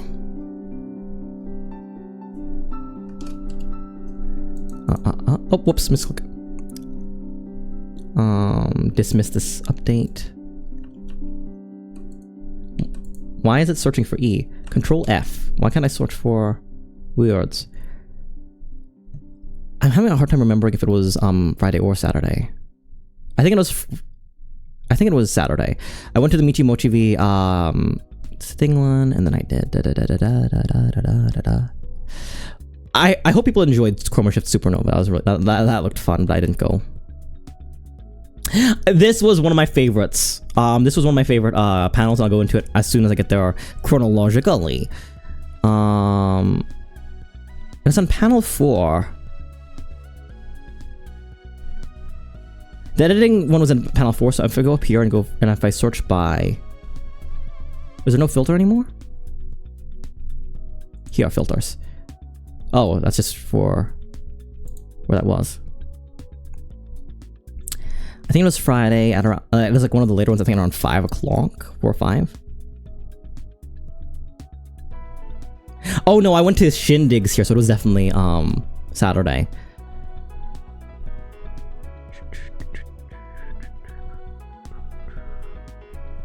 Where was this? Let me check my actual phone for it. Hello, Alien Daughter. How are you? Welcome, welcome. We are talking about... We're sort of chronologically walking through my impressions of Offkai, my first time going. I had... Oh, I deleted it. I closed out of that page. Well, there was an editing for VTubers thing. And I think maybe, like, if somebody as proficient with... Oh, here it is down here.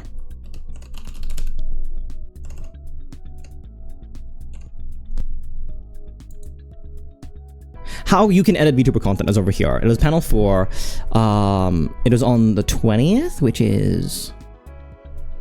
Oh, this was still Friday. It had a whole bunch of really, really big clippers in the space. Like, I think combined they just about hit a million, if I recall correctly, or like at least like 800,000. You didn't see that one at all? I did a lot of extra like clicking and searching around on my phone before then. I was told to do it, so in case I wouldn't be able to see buddies, like the entire Friday I was a bit alone until I reconvened with my BNB. I only looked at the normal schedule. Oh, you only looked at like, the main stage? Did you only look at the main stage? That might have been it.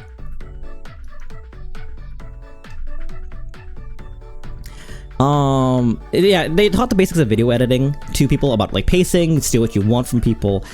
Yeah, it was pretty good. It was pretty good for like beginners. It was like pretty good for like people who like need like the entryway to start editing, right? Like as like a lot of like here are like, I really wish I could have like picked their brains a little bit more. It is primarily a panel about VTubing, about clipping ethics more than it was about like, I think like how to pace or like what is meta or what is all that stuff. I think those are the questions I wanted to ask, but it was more about like really, really entry level editing, and I can't fault them for that. Hello, Critical. We're talking about it right now. You're built different. I hated being alone. I mean, I think there's a difference between being alone and being lonely, right? I think there's a difference between recognizing or feeling the there's a difference between recognizing and feeling the absence of people versus the physical act of being alone. Because I think on Sunday I was feeling lonely, but on Friday it was just so much going on that I never felt really alone. And also people that I met at the Denny's were people who were trolling around. So for the Shindigs panel, funny little Shindigs panel where they did stuff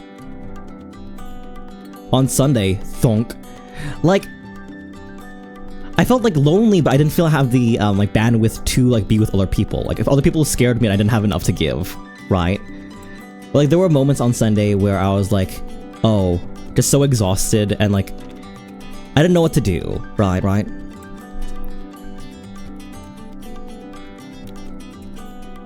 it was like self-exile almost. Anyway, that was Friday, and we're already going into a Saturday a little bit. We got tacos for everyone at the B&B at around like 9 a.m. I hadn't done my makeup or anything like that, so I sprinted over to next year. I must go to Offkai. Should have pushed harder. I don't know. No, Sky. I think I'm thankful that you backed off, genuinely, because I was also like dealing with some like I'm worried about how I come off, you know. I'm able to curate like how I am very, very much when I'm on stream. In person, I don't know like how my things land. I don't know how things go off. So I was very, very like I don't think like loneliness hurts, but I'm not sure and on Friday was a bad thing. Does that make sense? Don't worry about it. And also, like, if I do say, like, hey, I can't do this right now, like, it's absolutely fair to read that and go, yeah, Celerity can't do this right now. Royce, it would have been lovely to see you. Don't you live in California? 8 a.m. is Taco Run. Where we got food for everyone. At 10 a.m. I went to the Michi Mochi concert, or Michi Mochi thing. And then afterwards, I saw a really, really lovely... I think I'm gonna cop this and steal some content. Not necessarily steal, but you know what I mean. I think I really want to talk about K-Fab and VTubers wrestling, because it was made by Hamburger Kun, who does like the wrestling vibe, the wrestling style. Oh my gosh, you have nothing? Interesting. Who does the wrestling style like collabs and all that stuff? How do I say? Like wrestling, they mix VTubing content and wrestling content together for stuff. And it was really, really cool to see. I think primarily on their YouTube was where it was all at. Am I still here? I want to talk about it because I feel like I came to the realization during that panel that the reason why VTubers don't get a lot of respect, or the reason why VTubers are specifically so niche, is a lack of visibility, is a lack of information. Because learning about wrestling in that panel was very much like a dark mirror for, I feel like, how VTubers are perceived. Like, people who say wrestling is fake don't realize that they're in for something that's more like theater than a sport, right? People who say that wrestling is fake are people who are there who want to see... Thank you for the follow, Magic School Bus. Welcome, welcome. People who are there to see like physical fighters go at it, when wrestling is really more like a play, right? There was some language I want to cop from this panel. Work and shoot, which I think is very, very interesting, right? Work is... Also, I had a coffee and it was a lot better afterwards, Sky. You said there was a Starbucks in the Marriott. I went to the Marriott. What I needed was caffeine. What I needed that entire weekend was caffeine. I took a picture. I took a funny picture. I'm so sorry we're bouncing back and forth, study buddy. I think it was the Phase Connect. I think it was the Phase Connect panel that was offering coffee on Saturday, and on Sunday they didn't have it. So I saw this and I cried. I saw this and I was tearing up. How could they? How could they not save some for me, Celery Dust, avid coffee drinker? The only person who drinks more coffee than me on the VTuber scene is Susa Noodles. Not at all true. So eventually I went to the Marriott. I had a coffee.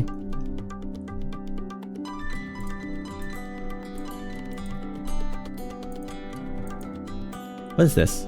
Oh, Sag. I didn't realize I still had that all open. The Gamer Subs were all caffeine-free this time around as well. They're all just electrolytes, so that was the worst part, Sky. Had to load up on your own supply, boss. How could I have known, Orleans? Oh yeah, pretty much. Oh, we're talking about K-Fab and like missed opportunities, and I think when the Kai CNAT community fought with the Iron Mouse community over primacy of the longest donathon, I think what was really frustrating was people who called Iron Mouse an AI and looped her in essentially with AI slop content and all that such. I think that was the most frustrating part. Either when people like come around here and like they ask like, hey, is this, and that? I'm like, well, not necessarily.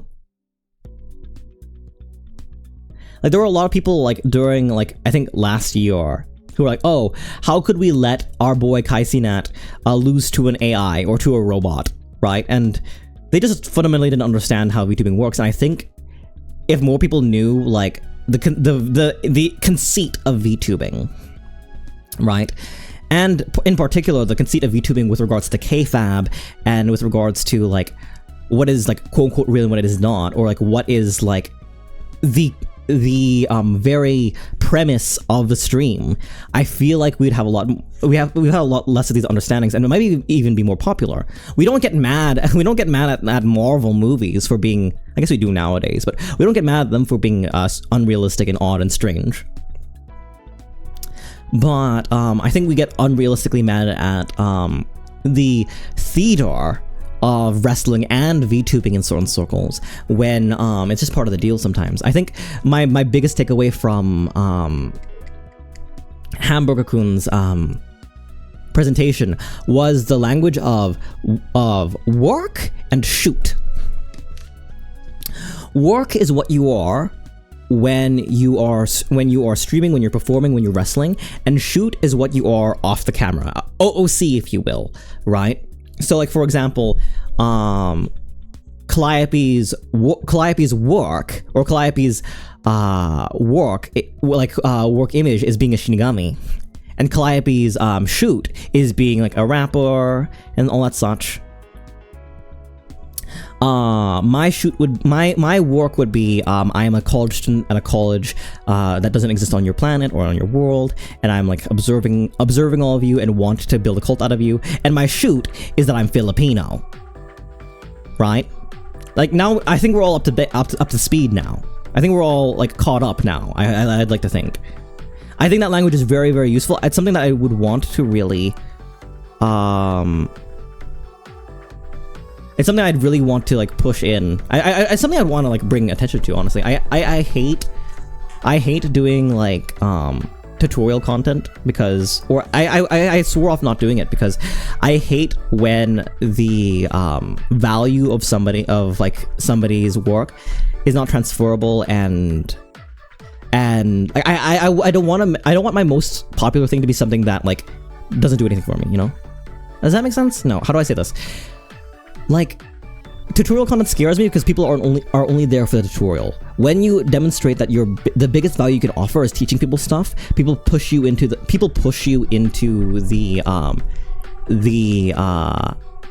model, to the space of teaching people stuff. I think that's why Mari Yume's growth out of the tutorial space and into like the commentary space is so dramatically interesting and good, because I was worried that after being the premier tutorial tuber for like 2.5 years, that she'd be like typecast and stuck only teaching people stuff. And now that she's sort of moved on to like talk about like the space a little bit more and less about like what to do and like what's going on, I think it's very, very nice to it's very nice of her that she was able to build that community, which was initially from tutorials, and build that out into something that is like more character focused, more personal focused. Mari Yume. That's how it works, though. I feel like that would be like good for anything but tutorials, right? Like, if you are, say, like a cracked editor, and you make like anime edits, people might stumble onto the rest of your stuff like, hey, I've seen your edits and I thought this is really cool.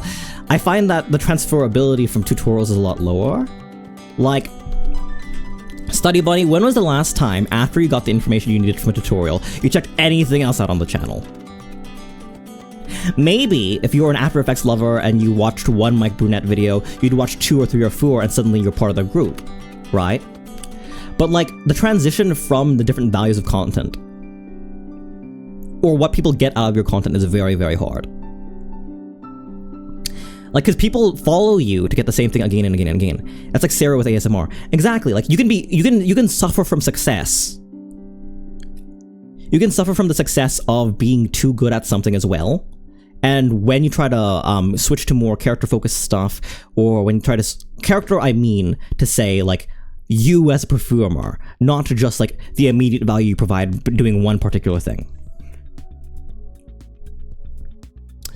When you switch from giving people value in the way of information and switch to more character stuff, I don't have a big following, but I like to think that my following is very, very, very dedicated, because I lead with character first, and that does mean that I do lose out on like very fast growth. But I do think like the people who watch my videos and streams more than once have a good idea of who I am as a person, and if they vibe with that person, they continue watching. Right? If I come back to it, I'm going to start learning art, which might educate people along the way, but I think that's different as well. I think there's a narrative, there's a journey, and I think that's implicitly character-based, Neon. Also, hi, Arlene! How are you? Thank you for the hydrate, Orion. I feel like if you inject a lot of your personality into a tutorial, that would help.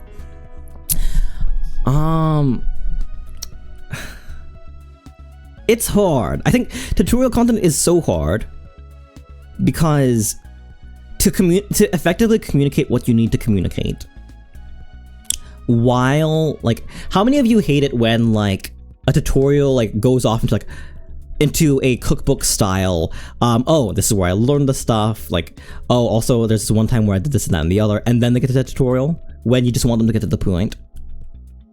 A bunch of Star Rail guide makers run into this. I think they do. I'm not going to what's it for? I'm not gonna push past that because you're probably correct. I think Sky in that particular case,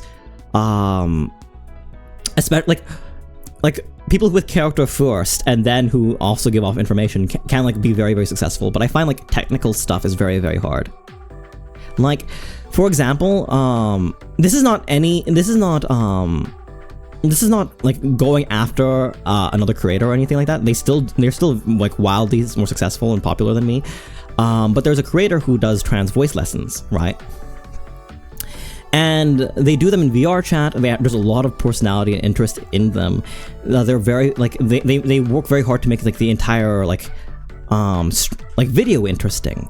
But I feel like it is frustrating as a person who's trying to grow up my voice work and all that such, when like the value of it is not upfront, right? Like there was a meta, which is funnily enough because like I didn't intend to like accidentally lean into this, but there was a meta before shorts, like in like 2008 or 2012, when videos needed to have where videos needed to be 10 minutes or even 20 minutes long. So people would pad them out. People would like expand them when like the information that could have been offered could have been much shorter, because the tutorials were content. They were not teaching you, they were content. And when they would do that, it was refreshing for a lot of people when we had a lot of quote unquote no nonsense tutorials afterwards. Because having to navigate 10 minutes of content when the solution was like a minute or 2 minutes long was very frustrating for a lot of people. Somebody hates personality. I don't hate personality, but I feel like what I do hate is I hate tutorials. I have a hard time like feeling. I would have a hard time feeling that I was the value people got out of the tutorial. You know, does that make sense? Like how often do you return to a channel for a tutorial if you got what you needed? And that's why so many tutorials nowadays go like, if you like this video, you might like this video I did where it talks about another thing that's adjacent but also following through, right? That's the content grind of it. I think tutorials as content is very, very odd to me. It's something I can't really digest very well. Sorry. Hey, Sky, are you being sarcastic at this point? Because I'm having a hard time, like, I get the Star Rail guide makers are like good at that, but like I'm getting very confused about like that particular message now. What I'm saying is it's hard to effectively communicate information while having a personality, right? I think it was much more lovely to eavesdrop on, say, Nene's meet and greets and like get a sense of what kind of person they are there, than it was to like get them from the panel, right? I think there were some really, really funny bits. Like there were really good glimpses into their personalities, which made me excited to support them. But I think like just like being around that panel when I was like at Artist Alley and hearing them talk to their fans and buddies, I think that was very, very lovely. I think I got more of a sense of like who they are out of the tutorial or out of the information than with the information. Programming. Yeah, I think I really enjoyed the cave. Where were we? I lost track. 10 a.m. I went to the 10 a.m. to, let's say,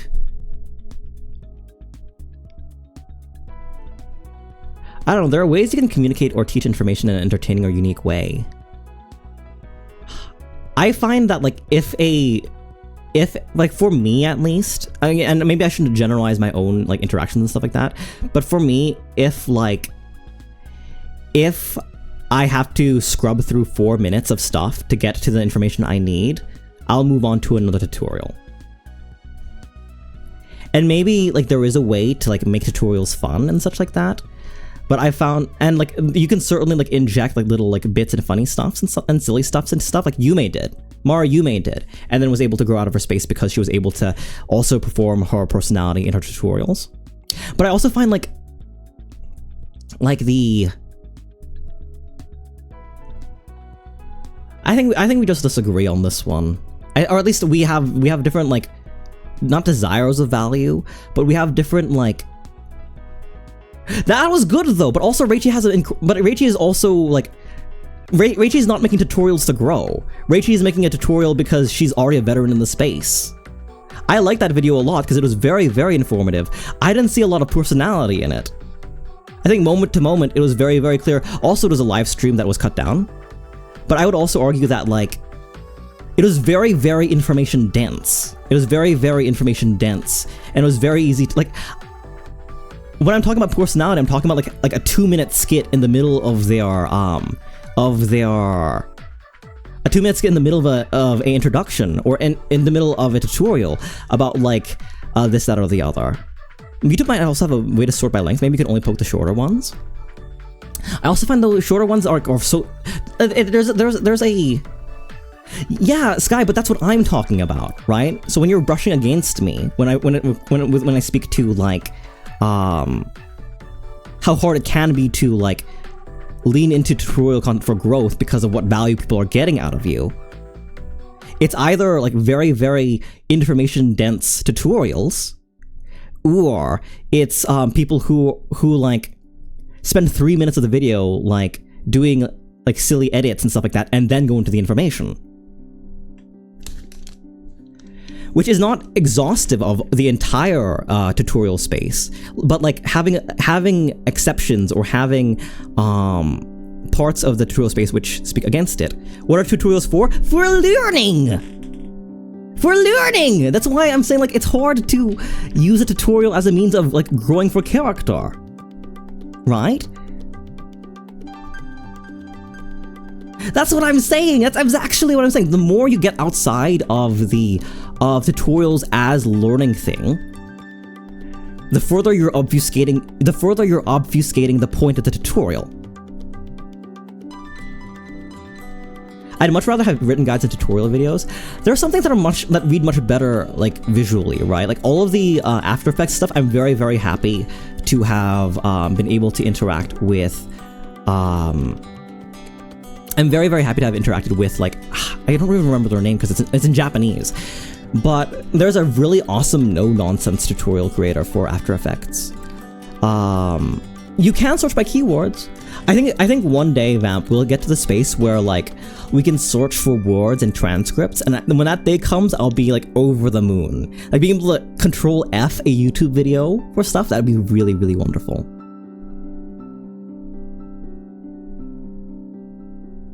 That's what I said from the beginning, Sky! Sky! Watch the past 10 minutes of what we just talked about!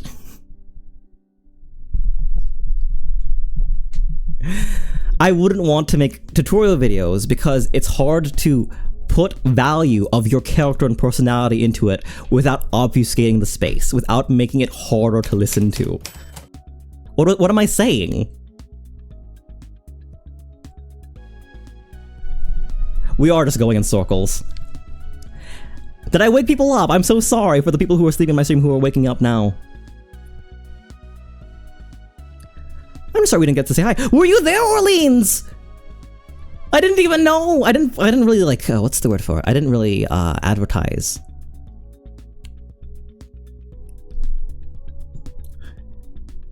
That scream brought life to me. So I was in Saturday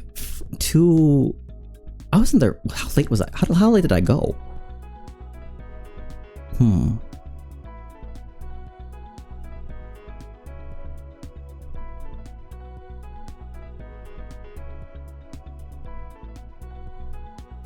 Tutorials should be made with a purpose to grow. They're supposed to teach.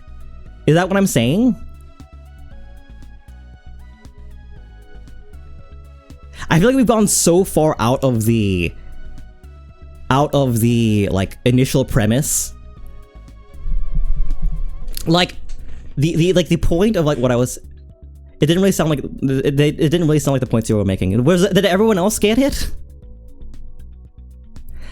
Clear, it should be possible to make that generally possible with an auto transcription check. I mean, it's coming on, right? I did not see what Old Orleans. Like, I avoid making tutorial content because I don't want the value that people receive from me to be simply information. I would, like, my main focus in, like, making content and trying to provide value is, like, putting personality and character first. And it's really, really hard to put character and personality first when trying to teach someone meaningfully. Because a good tutorial, in my opinion, should be very, very information dense. Now, I think Sky is absolutely correct that in spaces like Honkai Star Rail guides, it's a lot easier to inject personality because you have a returning community. Because when you are a channel about like making tutorials and about building characters, people will always come back for you for building characters. So then you can start meaningfully transitioning from tutorial only to like having personality and all that such in it. But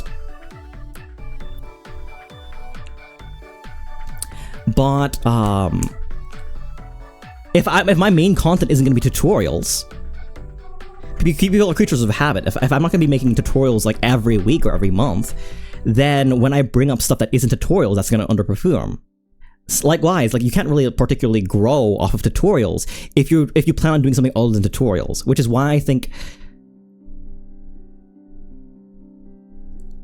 there are many guide makers who don't like making guides because people are only there for the information. I mean, that's exactly it, right? Like, but then what's a tutorial for, right?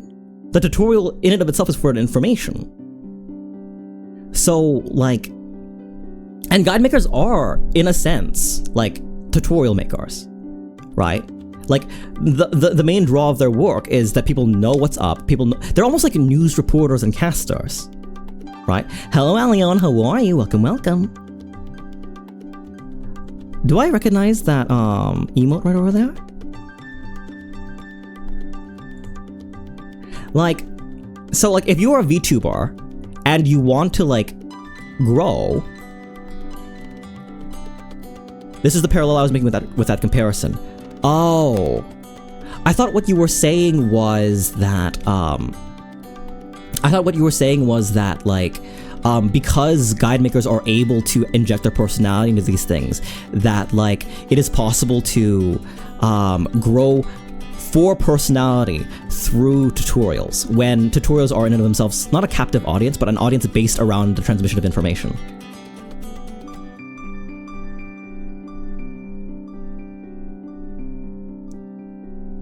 Like, I'm very, very, like, nervous about doing any kind of tutorial content because I don't want people to keep coming back to me to learn about stuff in the space for me.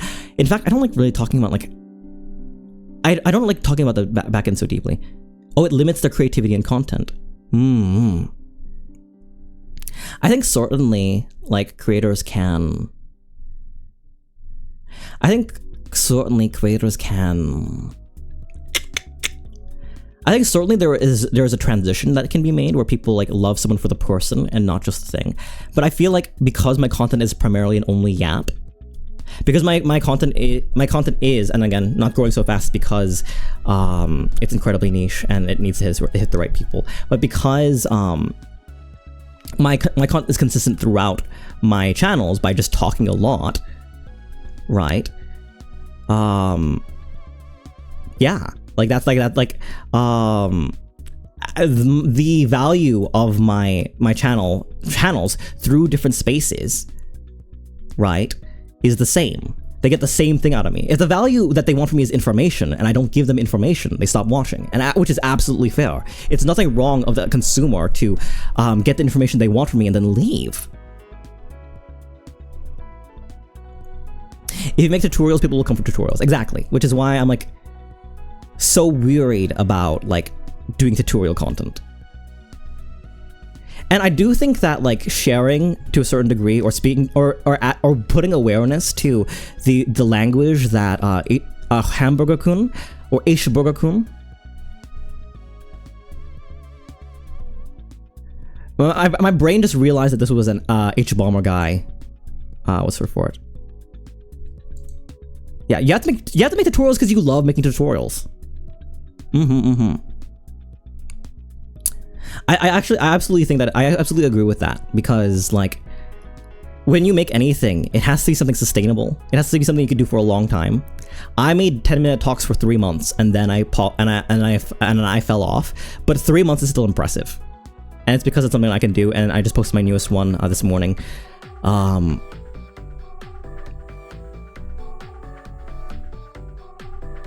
Ow! Arrow! I just got it.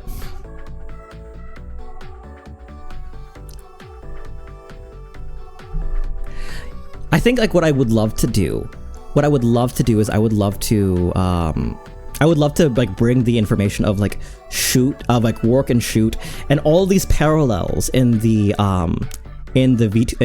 wrestling space into the VTuber space more earnestly. And I know I know this person already did that. H Burger Kun already did to an incredible degree with their panel. I hope they post that panel online. It is incredibly valuable, incredibly valuable work. And I would just love like K-Fab to be a lot more not accessible, but also like known, right? YouTubing as wrestling podcast. It was really good. It was really good.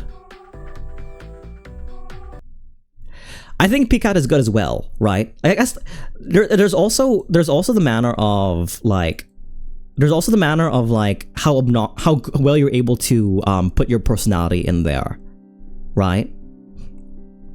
There's also the manner of like how well you can feasibly put it in. Because with the conversation about Reichi, right? First of all, Reichi doesn't need to get big off of her tutorials. She is a veteran in the EN VTuber space, not VTuber space, EN anime space. She's been like making content and videos and music, all that such for I think the better part of a decade. I'm in the stage right now where like I love making the stuff I make, but I also like think about how not to mess myself up, right? It's not about limiting what I can do. But I don't want to get too popular off of something that isn't going to work. And I know like I sound like a little bit like Neon, like, oh, I'm so scared of being popular, but you know what I mean. You need to give a big off tutorials. Well, people who are expecting to like go from tutorials, like Sky, people who are expecting to go from tutorials to regular content and the audience staying, right? Like I've seen a lot of people like make like 3 or 4 tutorials and then be done with it and get ready to like make their actual content, and none of them move.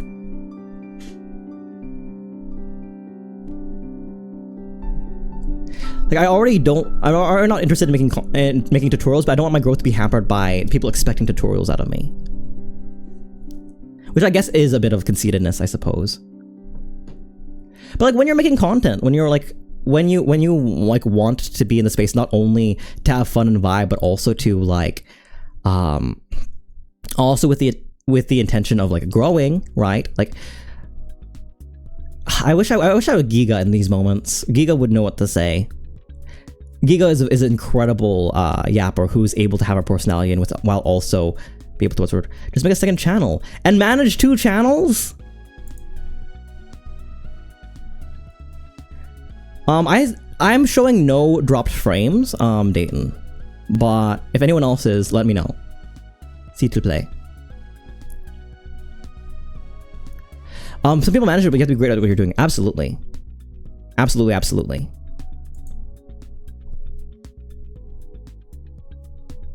Stream is fine? Alright, good. Yeah, the Michimochi one was super cute. I have, that's actually where I got my first 2, ribbons. And then from there, I went to the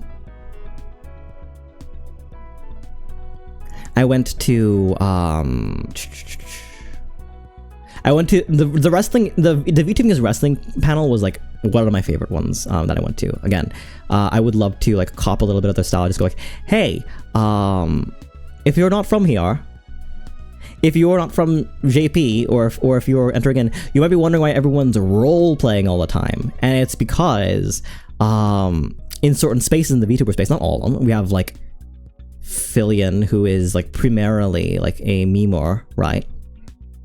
For a lot of us though, there is this like idea of like internal logic and like a setting and all that such, and is very valuable to us. And it's only weird when put in the context of like the entire world, which hates fun. But within the VTuber space, I would say that like a great deal were like into that kind of things. 2 is better than 1. 2 dead channels isn't as good as 1 strong channel. You gotta have it in you to like push both of them.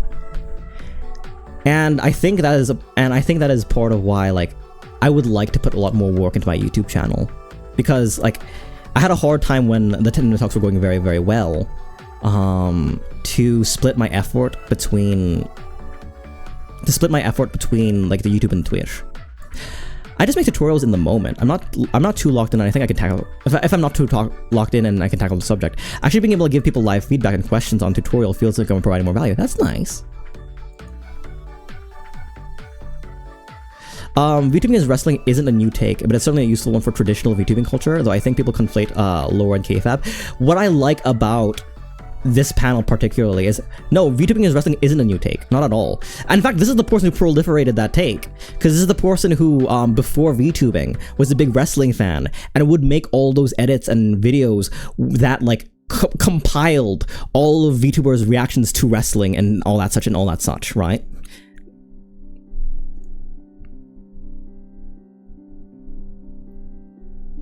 I came here from 10-minute talks, which isn't what I have to put them back.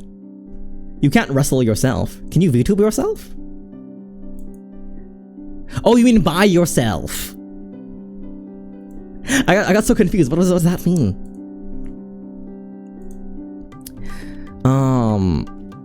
Oh, I remember why. I remember why the rest of Saturday's a blur. Cause 10 a.m. through like 5 p.m. was like panels. This is when I meaningfully went to Artist Alley. But by 7 p.m. we had Offkai live. And I get to talk about all the wonderful creators and artists who were over there. Oh goodness, that's gonna be lovely.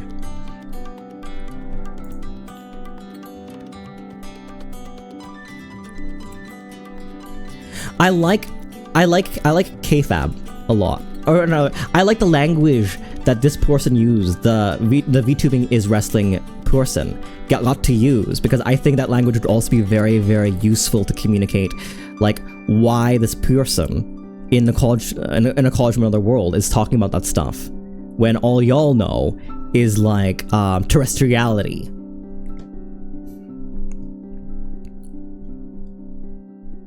Professional fainter, do they faint? Oh no, I guess that's something I never realized was how common as it was, you know, fainting.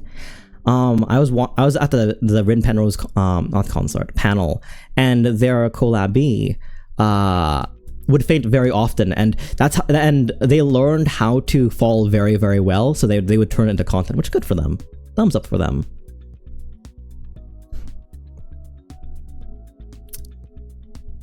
Anyone who's faced Yoshihiko and DDD Pro would disagree. Oh my gosh. I need to tell you all about Yoshihiko. Wait, is this right? Alright. So study buddy. Yoshihiko in the world of wrestling.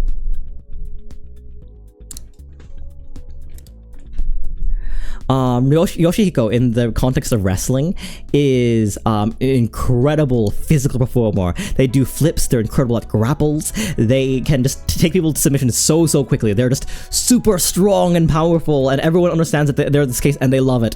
And if you want to see a picture of Yoshihiko, this is Yoshihiko. They are a blow-up doll. And essentially, with wrestling being the performance that it is, we all pretend, first of all, the shoot is it's a blow-up doll. In work, this is a person who is a master of submissions, a master of aerial combat, a master of grapples, and a master of putting someone down. Is there a video I can watch of this? Because it's hard to communicate without you all seeing it. But essentially, these incredible physical actors choke themselves out with Yoshihiko and like get destroyed by this blow-up doll. Because wrestling is about the story and wrestling is about the beat more than anything. I didn't know you were wrestling buff. I wasn't! I'm not! This is what I learned at the panel. The panel was really, really insightful for that reason. It was really, really wonderful to see someone talk their stuff about all this and be able to, like, I felt inspired by this, let me see if I can find that clip. Yeah, Oldman. I appreciate you being a wrestling buff. Let me see if I can find a video of it.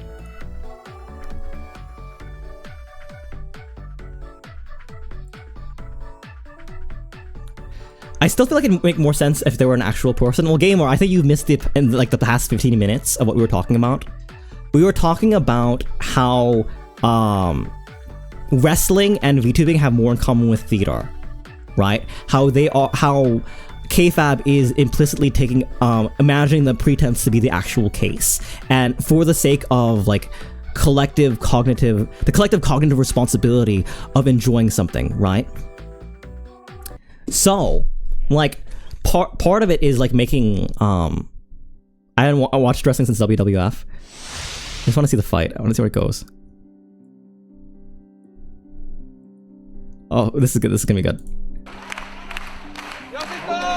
So within the context of the storyline of wrestling, again, wrestling is not a physical contact sport, it's more like a story, right? They showed off a clip. This is them doing the pre. This is them doing the pre. Yeah, this is them doing the pre-show, and then this is them wrestling against somebody else. Within the conceit of the storyline, everyone's buying into the fact that this is a real person, right? Like, in the same way that like the VTuber you're watching is actually a cat girl with like 8 of their 9 lives removed. In wrestling, this is an incredibly acrobatic performer. How they have a lot in common, but as you pointed out, VTubing is a solo performance, whereas pro wrestling needs a pair working in tandem. I think something that's interesting, right? Oh, and the funniest thing, H. Burger-kun compared this to Neurosama, right? Because Neurosama, like, if we're talking about like comparisons in the wrestling world and the VTubing world, Neurosama is a puppet that goes off of a large language model that just sort of exists on its own, essentially like directed properly by Vadel, right?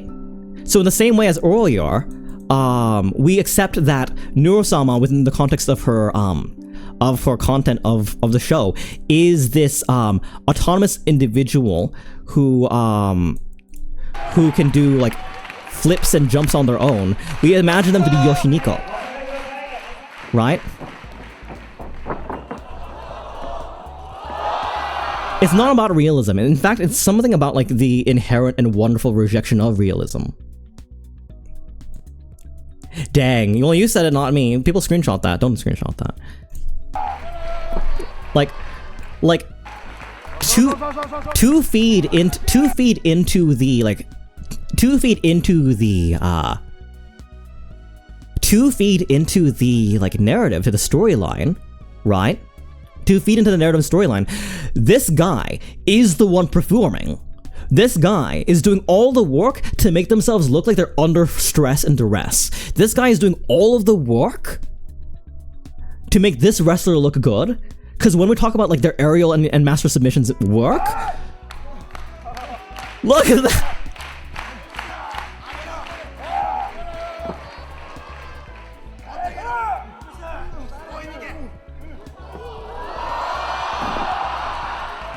They just, this inanimate suplex doll, this suplex doll, blow-up doll, just suplexed this Japanese wrestler, holding them down. 1, 2.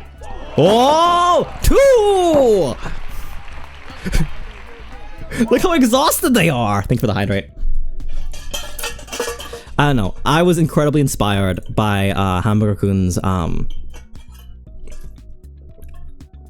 panel. Stretch. I was really, I woke up just to see a doll. I can't keep explaining the conceit of this. I just think it's really wonderful to see, I think suplex doll is something my type, actually valid, actually very, very good. So yeah, I think like bringing the information and the idea that like they're not a weirdo. They're like doing a thing. They're doing a thing in front of and for all of you. Is something that I wish would be more proliferated. All things considered, right? Like, what you're buying into when you entertain with certain VTubers, or with certain VTubers who are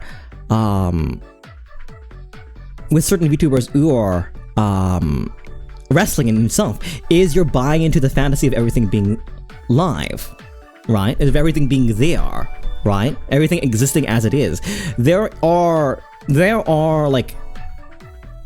WWE fighters who are literal dinosaurs in their setting, who are like liches, who are like, The Undertaker is like a thrice killed lich, if I recall correctly, played by different people at different times. So that's the work. That is that's the narrative, that's the storyline.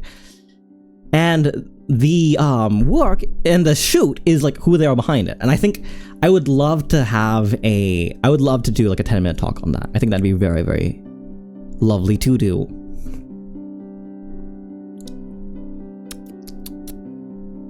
And then we went to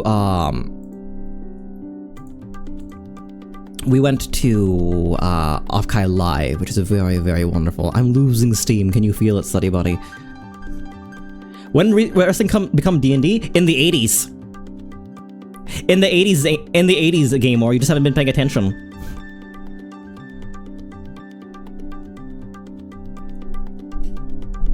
Like, that's the thing, right? Like, UFC is fundamentally different from wrestling. Offkai Live was amazing. Okay, I didn't know half these people when I came in. Obviously the front half, because like the back half, like, lovely, lovely, lovely. But I loved every single member who came out. I think Boko Boko had a very, very wonderful, like, just presence. I think they mostly played like slower songs. They mostly played like guitar ballads and all that such. And it was really, really, from somebody who gave off like such tomgirl in the first 5 seconds of existing, tomboy in the first 5 seconds of existing, seeing them like sort of break it down was very, very nice and warm. Yes, Oldman, the Undertaker is an undead Undertaker revived twice. Shoo shoo, shoo shoo. Thank you very much, Eustace. But Yumemi was really, really wonderful. There are 2.5 tuber, which I guess you could say is the case, right? They are a person who was initially an idol for a long period of time and then got into VTubing and does her concerts with herself, right?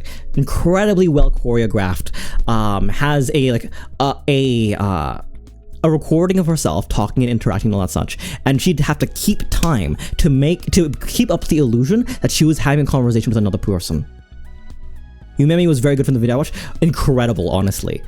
Like, and she would do the harmonies live with herself, or would have like the VTuber version of her do the harmonies. It was so it was mind-blowing to watch what like 2.5D idol could look like. And the best yet, she made sure that people were involved and entertained. Like, she gave a very little like crash on like, hey, this is what idols do at concerts. So when I say this, you say this, and we'll like make it a thing together. And we did, and it was really, really lovely. Crazy lineup indeed. Kizuna I was let's do this in order. Yes, Puzzle, that was both her. Both of those were her. Both the physical cosplay, quote unquote, and the live 2D were both her, though one of them is pre-recorded and the other one is live. And she was basically constantly singing with and against herself live. That is a monumental achievement in VTubing, I think. Somebody with professional idol experience, professional idol experience, putting themselves out there physically as their character to perform, while their VTuber, which has also taken off and done great things, supports them in the background, and having banter with them in skits. That was an incredibly memorable set.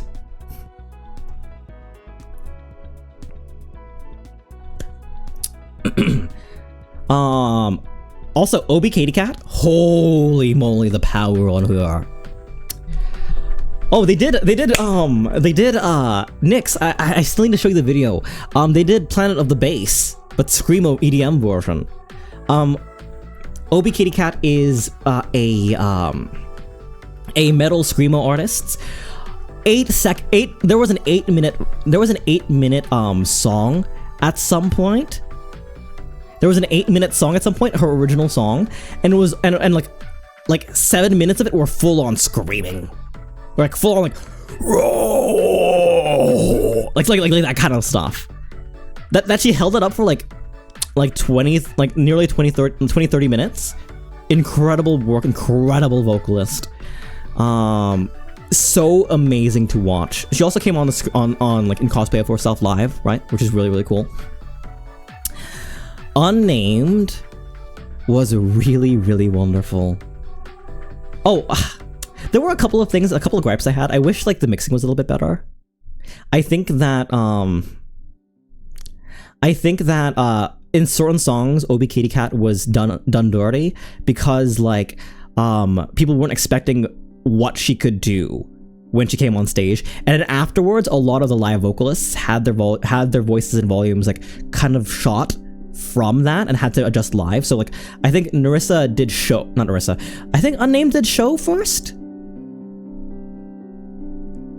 I think Unnamed did show first in their set, and like live you could hear them pumping Unnamed up because of the previous leveling. So thank you, Unnamed, for being a sacrificial lamb. You were wonderful, Unnamed. You were such an inspiration to watch.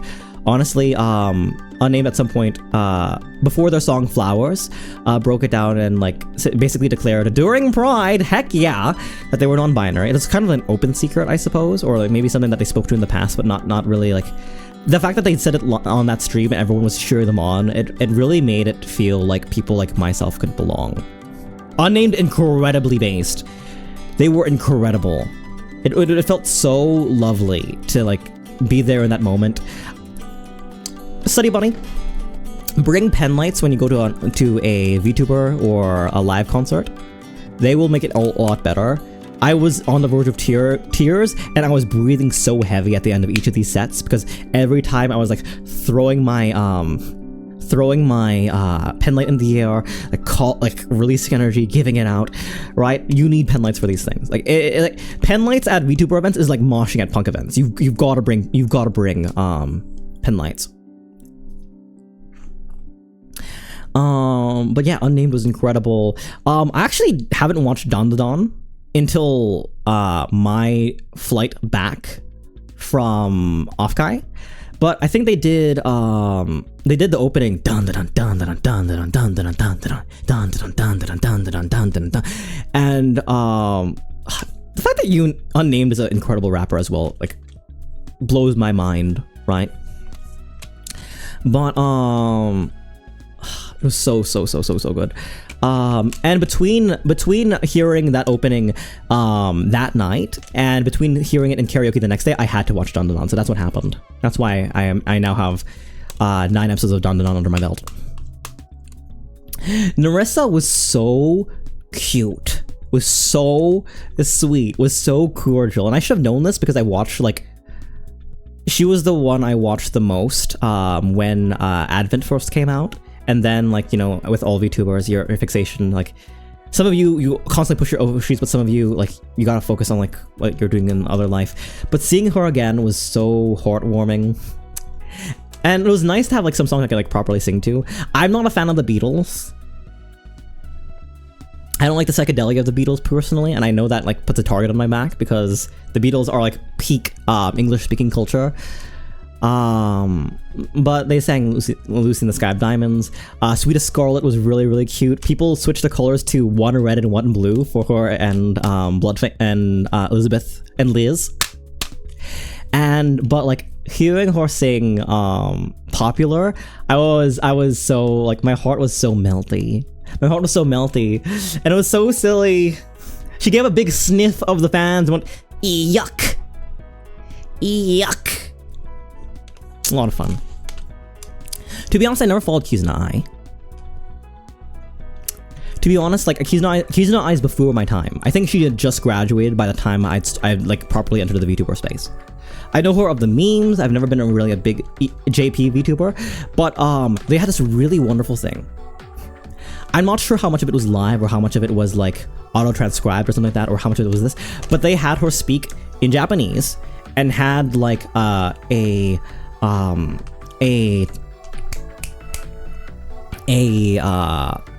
do you call it? They had closed captioning at this live concert, which really made me feel looped in, and I was so excited for her. I was like, welcome back. You're like, oh my gosh, it's good to see you.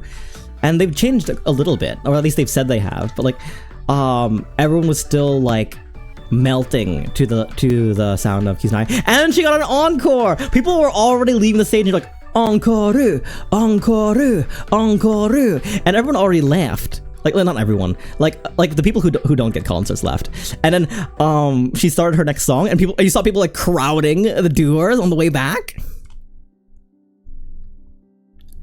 I think her announcement was a 3-year hiatus. Was it a 3-year hiatus? I didn't know. Well, it's good of them to have been able to like live their life a little bit. Also, Offkai. I can't believe I forgot that much. Honestly, I haven't watched like big streamers in years because it feels better to watch and chat with smaller streamers, which is why I love watching people like you so much, Cell, because it feels like I can connect with you and then I can't be big streamers. I know. Like, I know that there is a certain like fan base and appeal that comes with the accessibility of smaller streamers, but I do think like I would like to be big one day, or not necessarily large or big, but like the idea of idolatry is still very exciting to me, right? Like I was talking about Governor's Ball the other week, about like not knowing Hosier or Hosier and not like being present and physical with them. No, I don't want stales. How dare you, Critical? How dare you? But there is something intoxicating about being in someone's presence when they're that big, and I want to feel what that receiving that feels like, or what giving that feels like, because I first felt that for the first time in a long time, a religious-esque experience of being able to be present with people and like have that feeling at Breaking Dimensions. I felt it again to a lesser degree, but still to a great degree at the Olivia Rodrigo concert in Governor's Ball, and especially here. I entered not knowing half these people, but I left feeling a great fan of all of these people. I left knowing, like meaningfully knowing only 2 of the 6-person lineup, and after this, I only want to hear nothing but good things out of these people. I want to hear nothing but like joy and kindness and sweetness hit their hearts. You just, in that moment, in that presence, just suddenly become invested in them. And I don't know. All that to say, Offkai Live was great. And then I went back to the B&B and we had a little house party thing. It was mostly like just chatting and hanging. Like it wasn't anything like, we had music playing in the background, but overall it was like pretty quiet.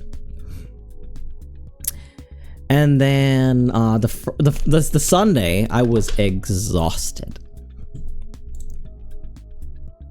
Sunday, the collective hype and lack of coffee kind of just collected into a great miasma of simultaneously wanting to be around people and also fearing that if I didn't have the energy to be around people, that I would be more of a burden than an enjoyment.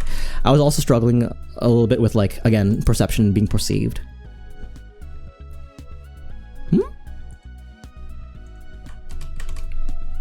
Well, I could duplicate it, right?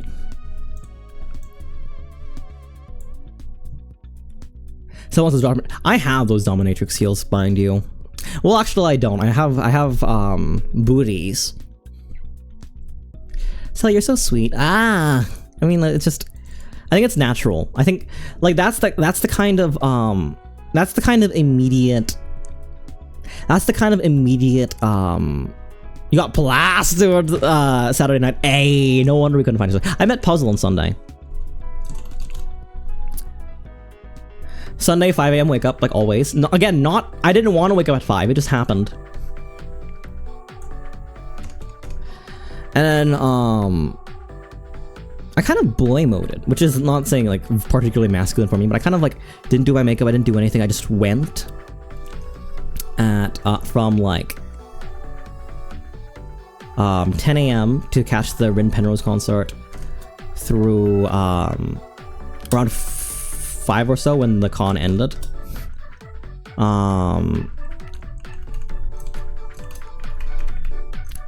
Aside of the Doki and Shiori, yes, aside of the, I saw Rin Penrose, Shiori, and Rin Penrose, Shiori, and Doki that day, which was really, really lovely. I think something that I really enjoy about like cons and con panels over like watching a streamer by themselves is that you can't really go anywhere. You can't relegate a streamer on a panel to second monitor or third monitor behavior. You spent a total of $110 if you were a baseline full weekend supporter to be there, right? So you have to get like the most of the situation by being present, and it really allowed me to meaningfully interact with these with these entertainers' personalities. I think that like we so often see people like through clips or through shorts or even if through their streams. When was the last time you watched a stream from end to end without also playing like Cookie Clicker? I'm dating myself. Without playing like Helldivers or queuing up to combat games, right? Cell doesn't watch any VTuber confirmed pretty much. So seeing them like full on, like in a theatrical space was very, very, very, very, very, very nice. It was very, very lovely to just see Doki talk extemporaneously, and also Doki is one of those people. I'm playing Cookie right now, Sal. Exactly. No, I think Doki made me a lot less insecure about my stuttering ums and ahs and likes. Not because like, oh, this popular VTuber does it, so I can do it too, but the fact that she was still magnetizing, even when stumbling on her words at times. The fact that people were still so deeply in love and people were hanging on her every word, even with those things, made me give myself a little more grace for when I do mess up, right?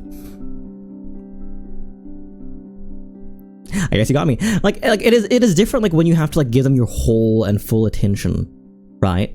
And first of all, I would never maybe if I was at a panel and you came to see me, right? If I was a panel and you came to see me, I'd be a little I'd want that. I'd want you to give me all your attention.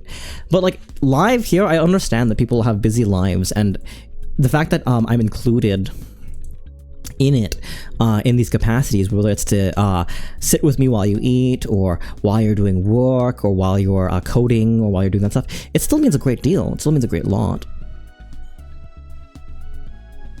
Attention giving right now, exactly. But like, I think it's a different experience when you're like full on putting away the overstimulation we have in our world and all the things that are trying to reach out to us and making time and space for a creator. I never watched Doki before, but I went away for that solo panel of hers, knowing she giggles and laughs a lot. I love their vibes. I love her vibes so much, Orleans. I love it a great deal. Also, Study Buddy, if any of you were there, likely the reason you didn't see me or you didn't catch my badge is because my badge was reversed the entire time because, again, agoraphobic. She's incapable of not laughing. True. Yeah, the majority of that con, I had my,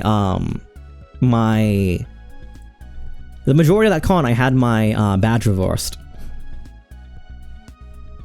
I also didn't realize people at large play competitive games, and they seem so frowned upon usually.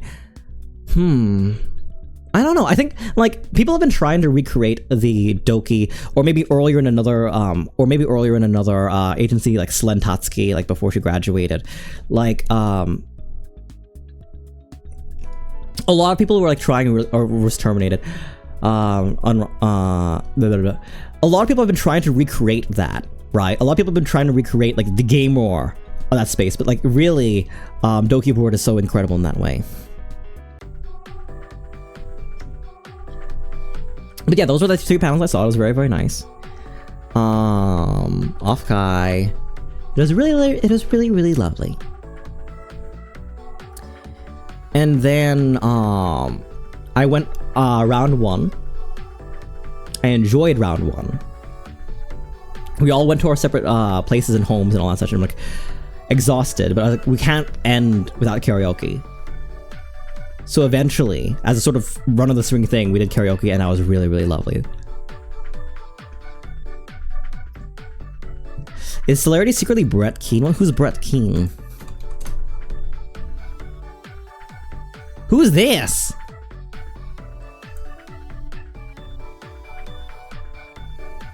I have no idea. And that was Offkai. That was my Offkai. I'm tired just recounting it. My house is still a mess. The first day I for the first time put on like fake lashes, falsies. They were so cute. I'm gonna do that a lot more from now on. I'm still tired too. A lot of us are still tired. Like I'm sure Sky and Xander are also just still exhausted and trying to recover. I'm sure Orleans is. The fact that Orleans is so like loud in my chat, is so present and talking, I think that's a feat. Round 1 in the evening, I was probably 50 feet away. Oh my goodness! Orleans. To be fair, all of the meetup, quote unquote, that I did was very incidental. Basically, I only caught Xander Kane because they sent an image of their fit, and I saw them during the KFAB panel, and I was like, do I poke them? Do I not? Do I poke them? Do I not? Do I poke them? Do I not? And eventually I was like, hi, I'm Celerity. Hello. And then I met a whole bunch of people during the night of the Oshi bar, because I was like, hi, I'm Celerity. Oh no! I was so drinky. I was so drinky. Yeah, and then Monday, the lonely, quiet drive home. I also had coffee on Sunday. All right, that's it though. That is Offkai for you. Chana, chana. Drunk cute cell. Yeah, I was like going off. I was dancing. I was like throwing my fist up in the air and having a lot of fun. So, am I gonna go back? I don't know yet.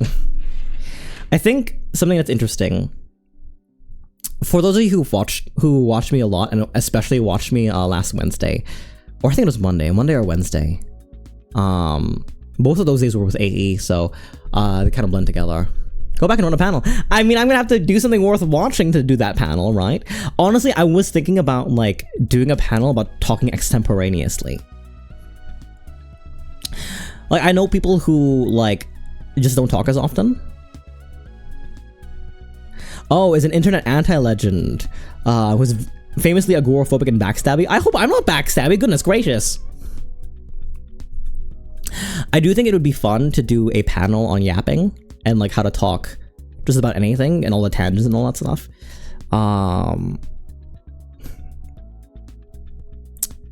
No.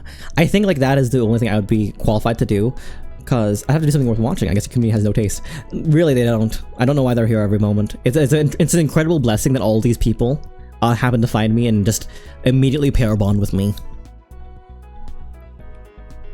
Panel on yaoi. I wouldn't know anything about yaoi. I feel like engaging in homosexual intercourse is different than yaoi, right?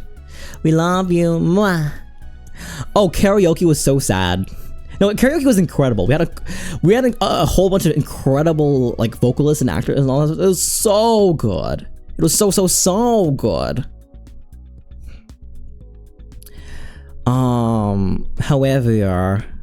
However, I was further affirmed that I cannot sing live. I cannot meaningfully sing live. I'm just terrible at it.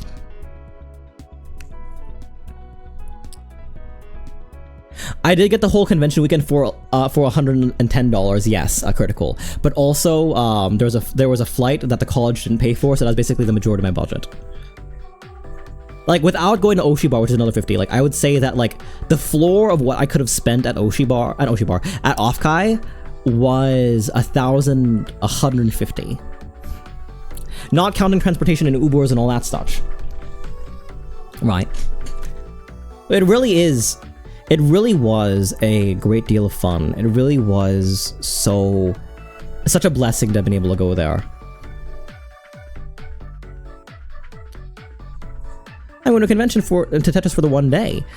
I don't know how Tetris works. I don't know how the Tetris community functions, but I imagine that, like, it might be a volume thing as well. The whole weekend is $330. You know what? Offkai was great. Offkai, I definitely got my money's worth. I don't know. I don't know how those work. Glad it was fun. Thank you. Would I go again? It basically required me to start saving now. $130 every month just to make it by this time next year. Oh, it's a gaming convention and Tetris is there. Oh, I see. Thank you for the hydrate. And thumbnail approaching. This is the dark side of Offkai. I think I was just scared that everyone hated me. I think, like, there were moments of severe sobriety where I was just worried that, like, somebody disliked me because I was just overanalyzing my actions. It really came to a head, I think, Monday morning, and I was really, really lucky to have a friend to talk me down from this a full-on, like, nobody's gonna want to see me again after this kind of, like, headspace. That everybody hates you feeling so real. I'm like, I think what helped wasn't necessarily that, like, the empirical evidence. I don't even know what helped. I don't even remember. But eventually I sort of, like, eased off and sort of calmed down. Took my flight home, watched 9 episodes of Zatsudan, and that was pretty cool. Reject assuming everyone secretly hates you, and return to cultivating a community where everyone openly hates you. Silly. But also, I think a lot of you knew that, from my Wednesday stream, that I was really scared to go to Offkai, in large part because, I got it kind of during a I don't have, like, mania, the same way that a certain fox we know does, right? Like, I'm not diagnosed with any kind of,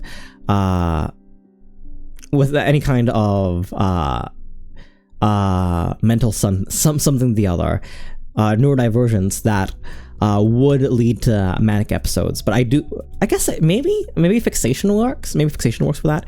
But I got the tickets in a moment of fixation. Right? I got the tickets when I was very, very excited and also also a low point where I was like, I'm not sure if I'm gonna keep creating or not. This is gonna be my last blow at making content. And it was like simultaneously everything. I was really excited, and also, like, if I don't go to this thing, am I really a VTuber? I want to, like, basically big show of dedication, big show of what do you call those? Like, demonstration of love for streaming. I really went to Offkai with the expectation and with the desire to both make, like, real make some, like, real connections there, like engage with people, interact and all that stuff, as well as just sort of prove to myself that I am still a VTuber, because I have such incredible imposter syndrome. And I think that solved it a little bit. I think that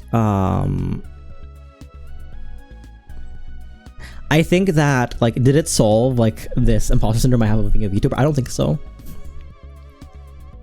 In more ways that I felt more affirmed, and simultaneously there were ways I felt less legitimate because of the people who I would define or speak to as, like, the VTubers, like, the way that they do, right? And, like, sober now, considering getting a Offkai 2025 badge or not. Shrug, I don't know. I suppose it'll come to me when it does.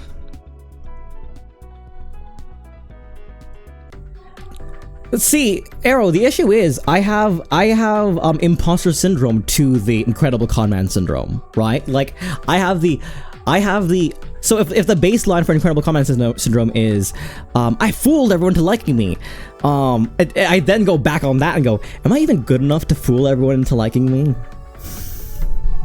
It just doubles back. It's an Ouroboros. No, I'm really, really grateful for the people I shared the B&B with. Zeppi Sona was really, really wonderful. When I had conversations with them on the floor.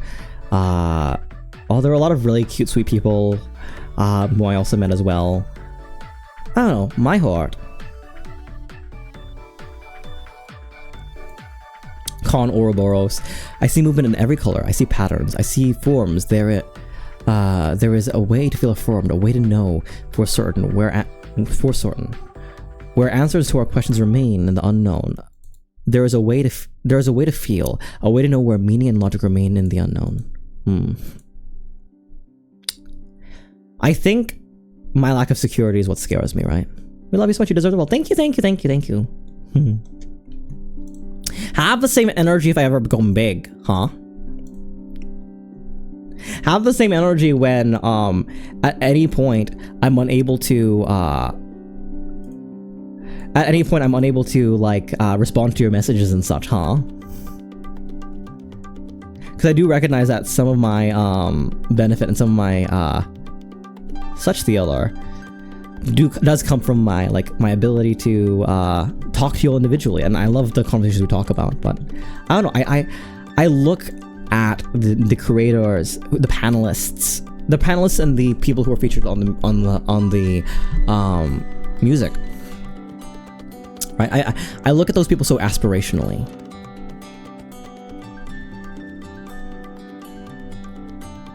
Oh, Game More, that actually does mean a lot.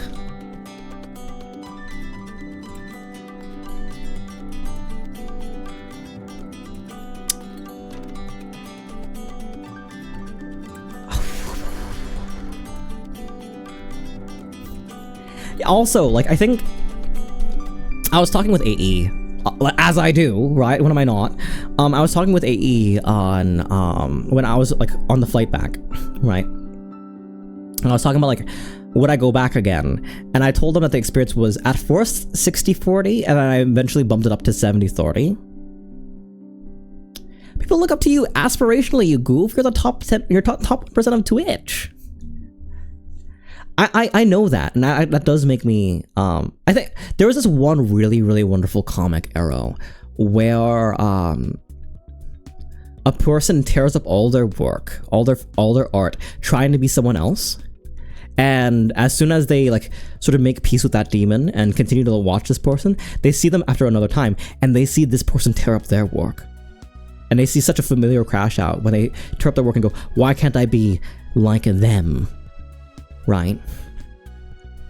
I do think that sort of aspirational look, that adoration and desire to like be somewhere, someone,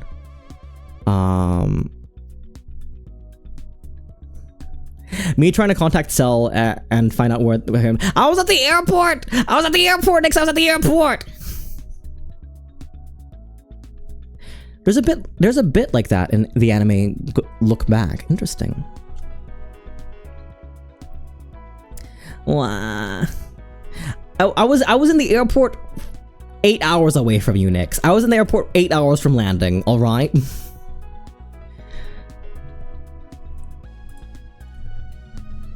No, but we were talking about like well, let me see this really quickly. Puzzle messaged me in private the Cyclops Tutor. Oh, they're so cute!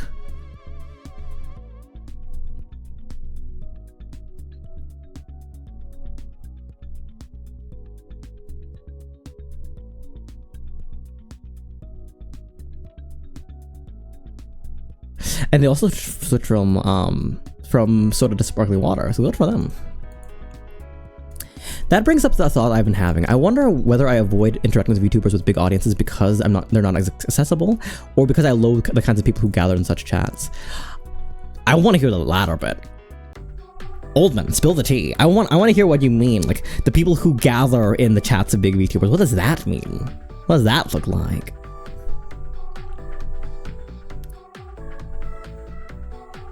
Oh, where was I though? No, yeah. At first I thought like my experience was just a little better than bad, because my social battery was constantly being drained. I was constantly running on like 20%, like buffing that up with alcohol and buffing them up with caffeine and alcohol, which are like the battery packs of the social battery world.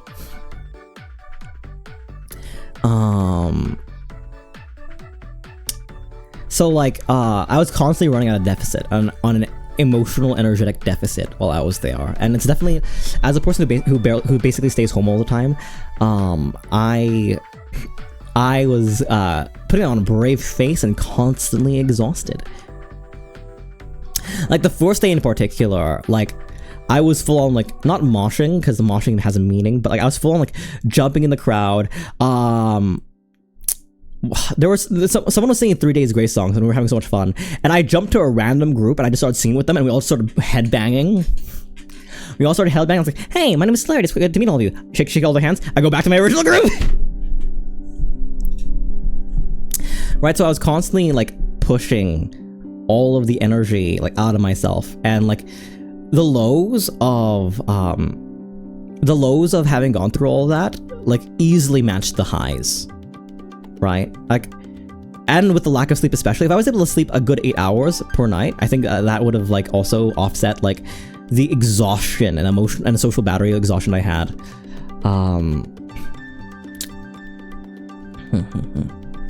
Let me look at my DMs to AE really quickly, just so I can like get my thoughts already in order, because they would have already been in order. They are.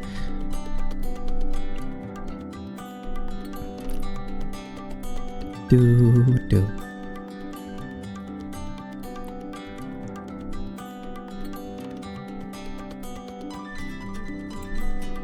Where are you?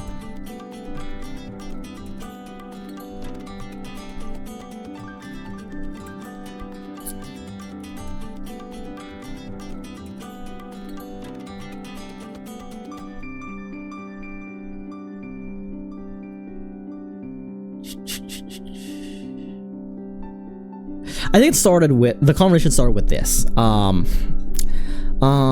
and I were talking about like,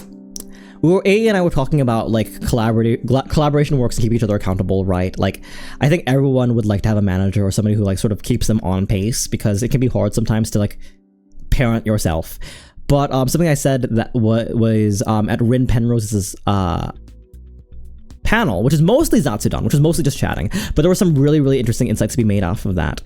There were a lot of like long-term things that were sort of like pulled away, right? And she mentioned that one of the biggest differences that Rin did was that Rin was forced to make certain content. Not forced per se, but as a unit, there was a requirement to do the same things as a unit. So there was Rin Penrose, famously aeroromantic and asexual, did a Valentine's Day audio, even though that they are those things, and they were able to make a parody of it, but they talked about the pressure of needing to make something with the content push, because they are now a unit, and also having to rely on each other, hit deadlines. When you're working with other people, there's a great deal of incentive to work not only outside of your circle but also within your circle, so that everyone is able to share that community from each other. Right, having to sort of like just have a reunited front and push it. I thought that was very, very interesting. I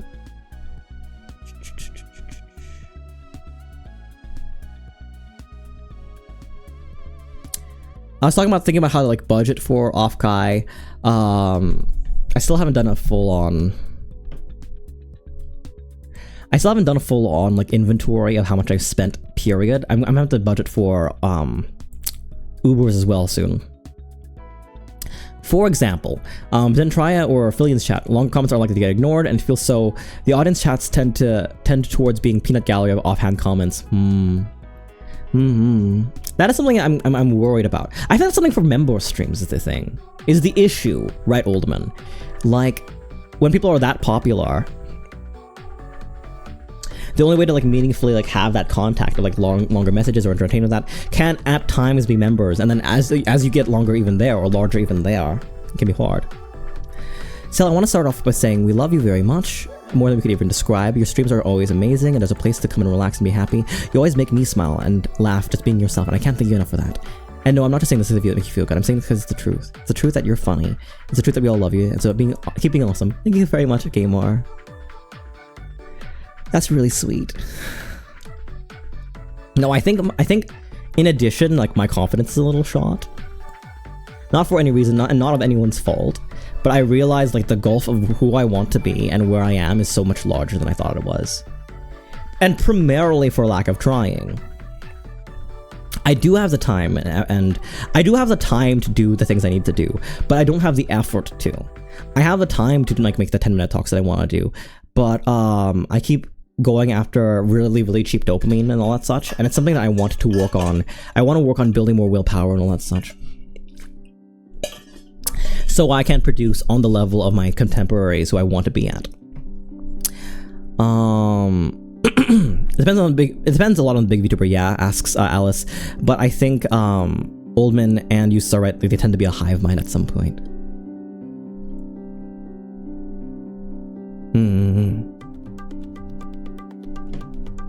I certainly hope that people look up to me, you know? Like, I've had comments in the past to people who, like, either got into VTubing or picked their VTubing stuff up harder and higher because they didn't expect someone who was an indie or someone of my size to put, like, this much into the space. And people have told me in the past also that, like, I give off pro even if, like, I barely make any money and I'm a baby. So, I don't know, if I inspire you, you don't need to say it, but I'm really happy to have moved in your life in that way. It means a great deal that, that means a great deal, period.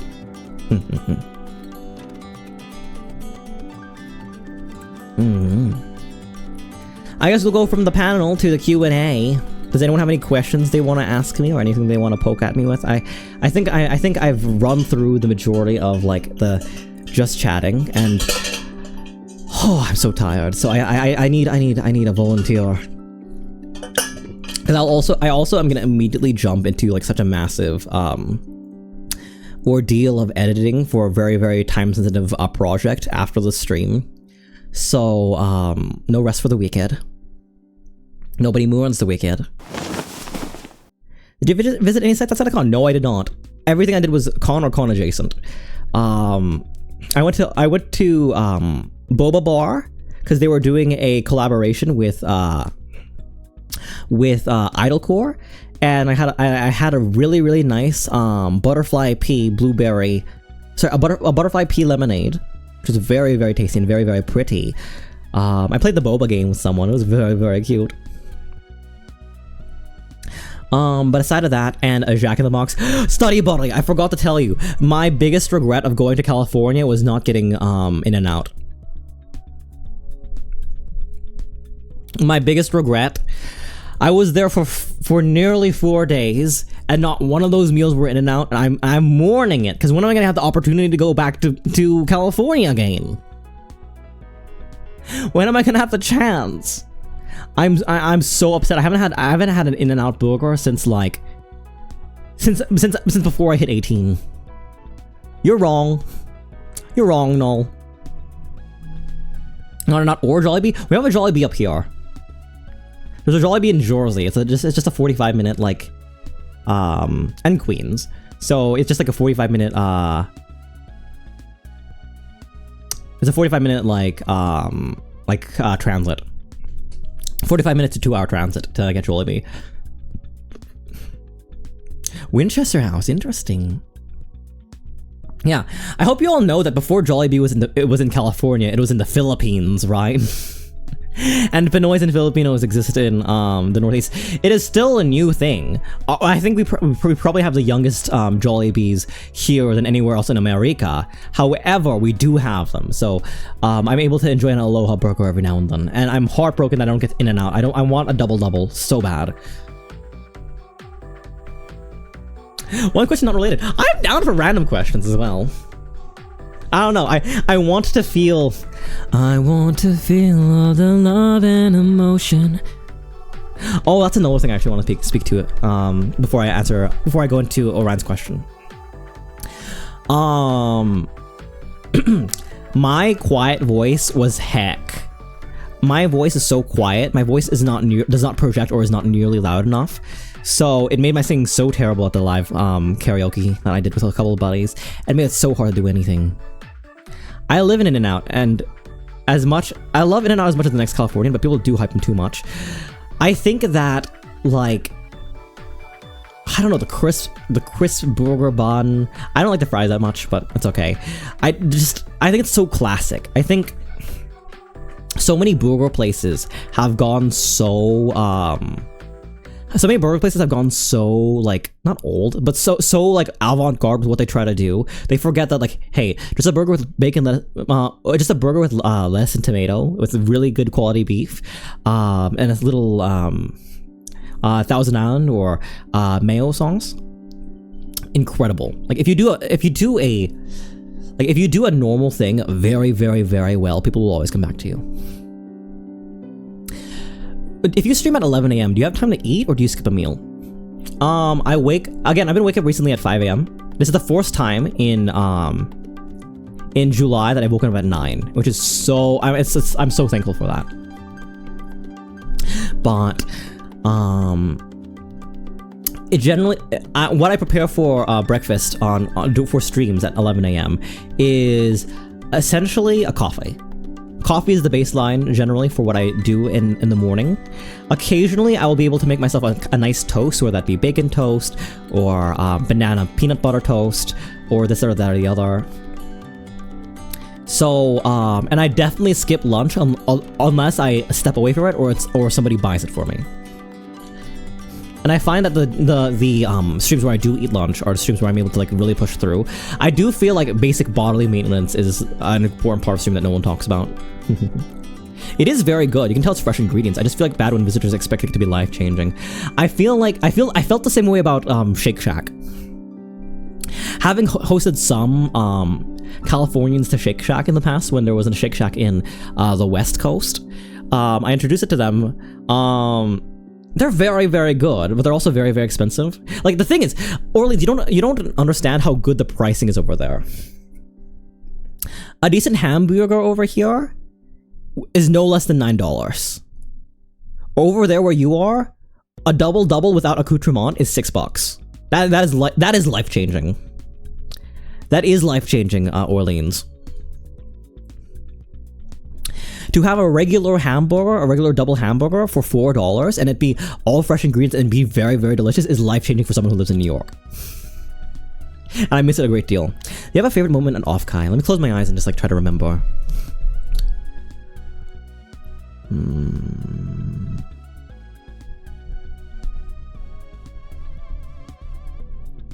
When you ask that handle, does it have to be within the floor?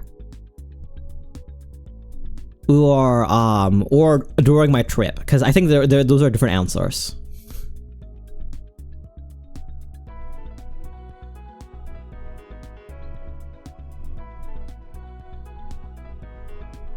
Yeah, I was paying for 2 In-N-Outs for 1 OK burger. Exactly. Hi, Machine. How are you? Welcome. Any moment.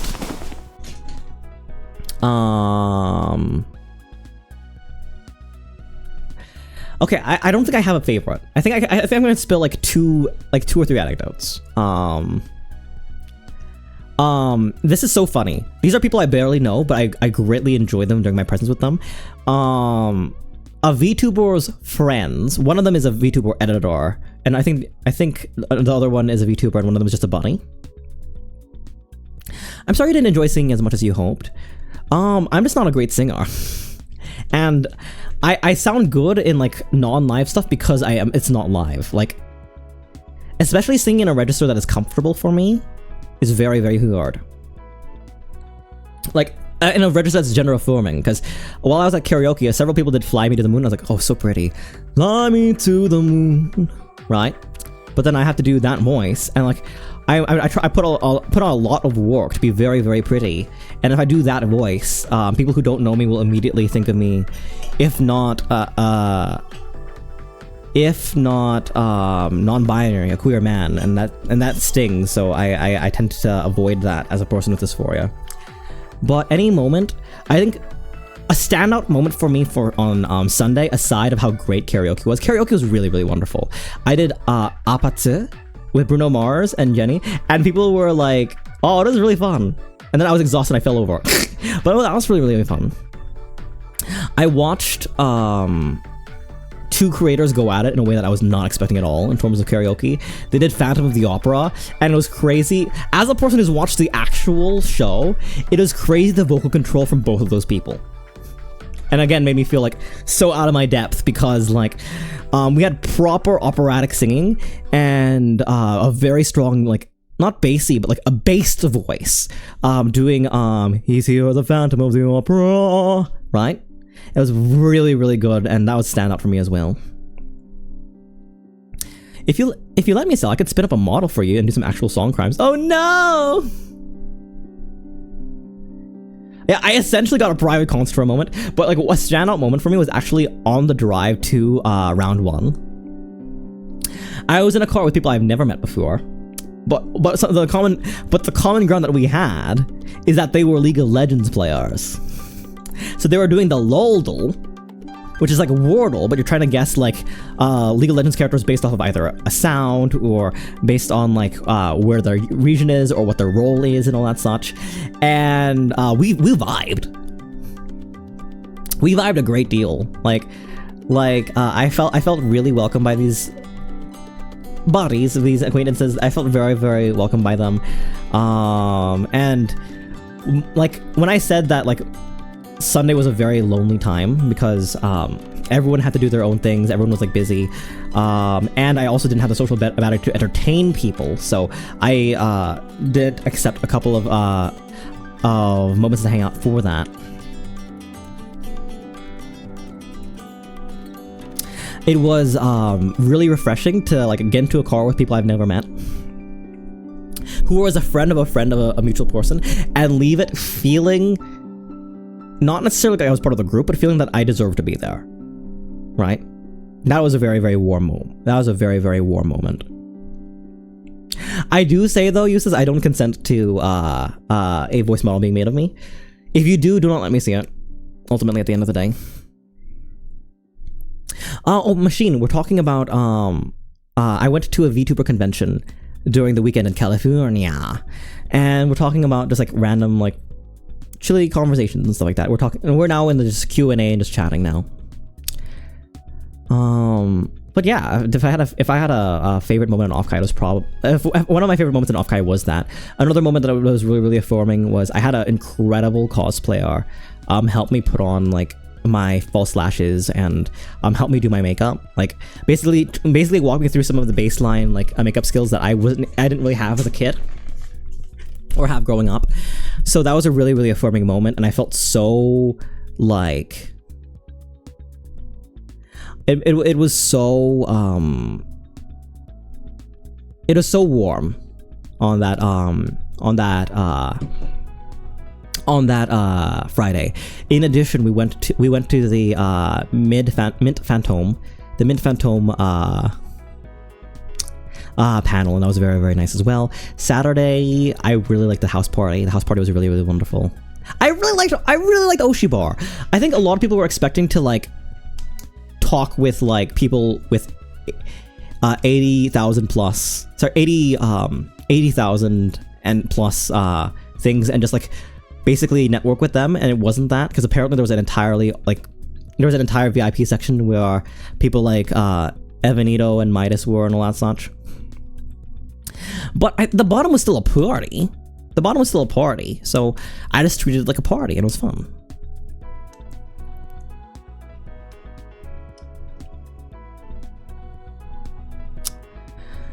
I wish I had In-N-Out so bad though. Like, Wendy's, I think Wendy's was very good. I think Wendy's is very, very nice, but like, I think the thing I don't like about Wendy's is that they have a soggy bun, where the bun tends to always be like so soft. God, do I want some In-N-Out. I don't know if I could make a guide to how to go to a con after that, because I feel like even still, the information I would have would probably help someone like AE who's never been, or no, they've been to cons in the past, but oh gosh, Study Buddy, I was looking at. The only complaint I heard about Oshi Bar was there too few bartenders. I heard that the staff was also mean, but I'm not gonna proliferate. That was not my own personal experience.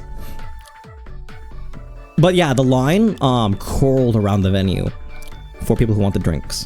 I'm so glad I pre-gamed. Find ways to be cheap, right? Study Buddy, find ways to be cheap. I went to the cafeteria. Like they had a vegan ramen bowl for $15. They had this and the other. They gave it a stretch in the head and the hydrate redhead.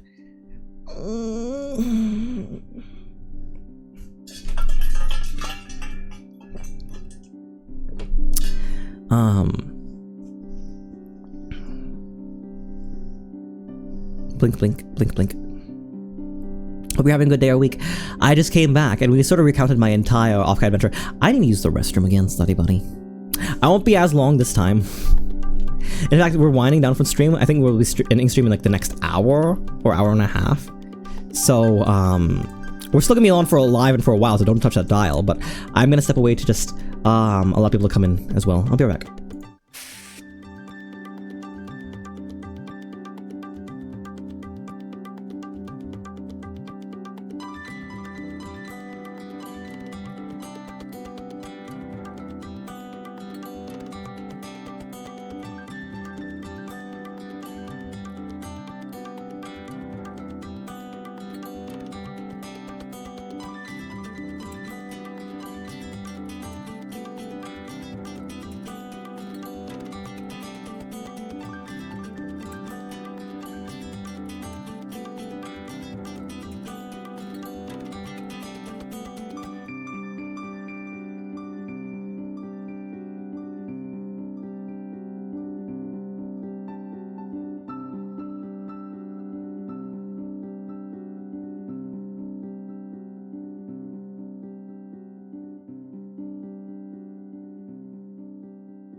Why does it feel like the majority of my overlay is broken?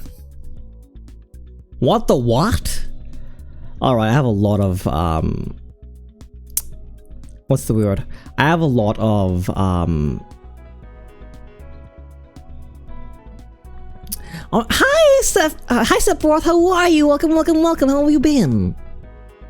I have a lot of my such which needs manicuring.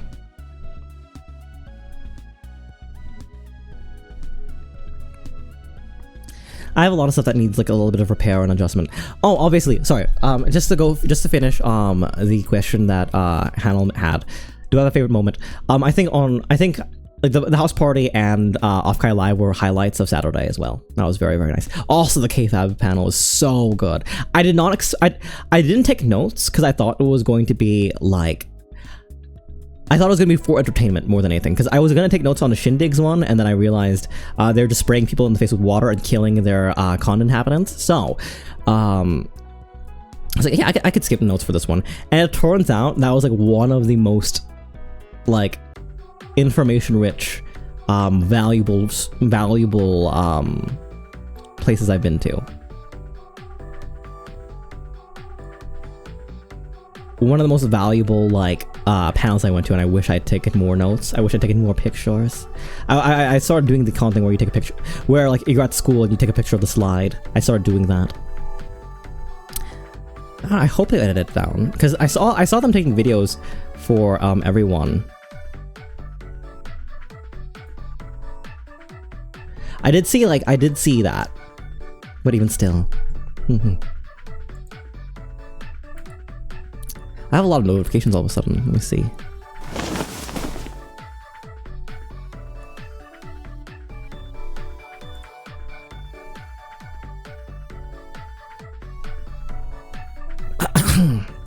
Hold on, I'm just looking at my Twitter very briefly. I know I'm streaming right now.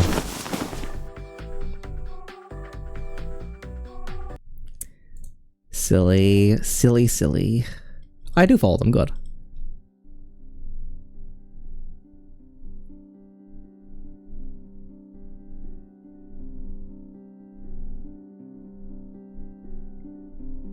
I hope I followed everyone back.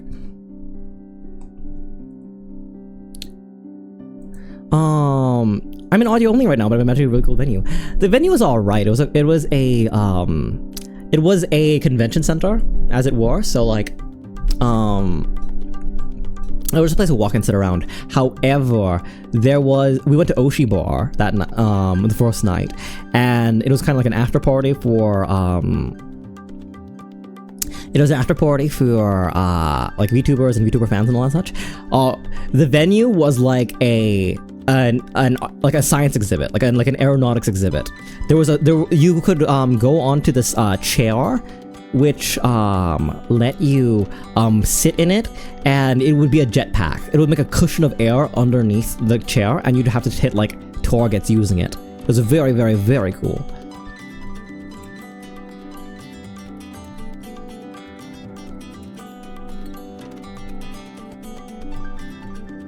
Also, it was really, really interesting for like, I think on the networking level, the people I interacted with the most, like if we're gonna boil down like all the fun and all the wonderment I had to the business trip level, I did think I made some meaningful contacts. I think like aside of the good time that everyone gave me, I think knowing a couple of mixers more intimately now, and like being like knowing that like I can ask them for some things, and like ask them like for help on audio and all that such.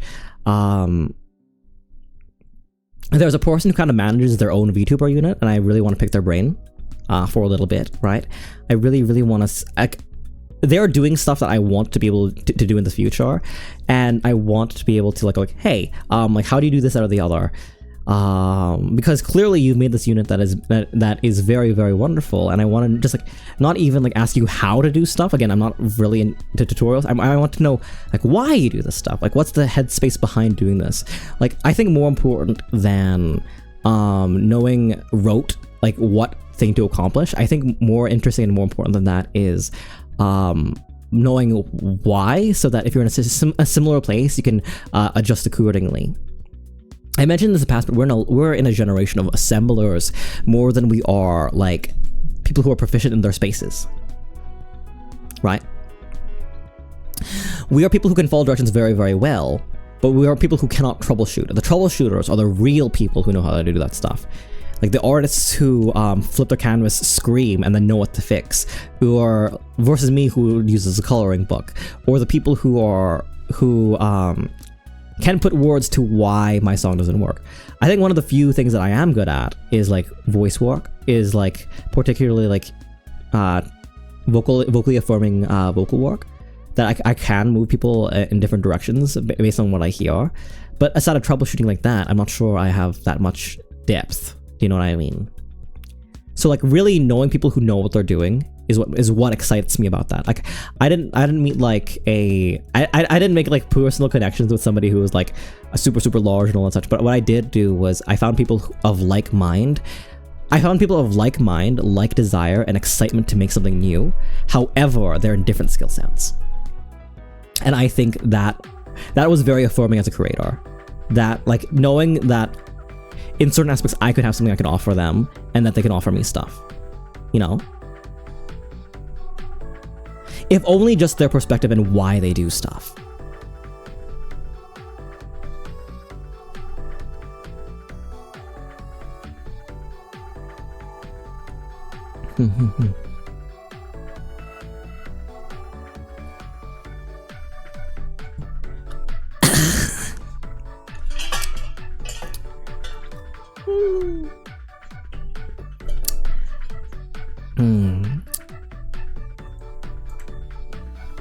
Maybe I should start doing ASMR right now. I did learn how to do it at the con.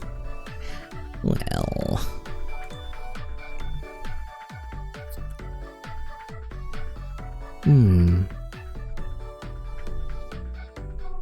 Clip Celerity Dust's best moments. I'm just looking at my dashboard right now. Oh, I remember what I wanted to talk to all of you about. I was very surprised to see how many people had ribbons, right? So con ribbons are, I don't know how new they are, because I had no idea they were a thing, and a lot of people didn't know what they were a thing until then. Midas had cards. Midas had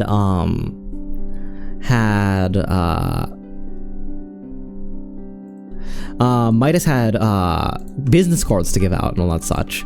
But a lot of people, instead of doing business cards, did ribbons, which are things that you attach to your badge. I think I showed the image earlier, like either to rep your Oshi or also to, like, people were also like making full outfits and all that such, making stuff on all that stuff. And on that, like, this is the company that was selling, that was like sponsoring Offkai. And I look at all this stuff and I'm like, wow, I gotta make one of these. I gotta make it so I gotta have it so that Study Buddy, if you were there, can rep me with like a little ribbon that you can put on the back of your badge. Are you genuinely at a train convention? Are you genuinely right now at like a metro convention? I think it does make it off the north. Congratulations, Trek.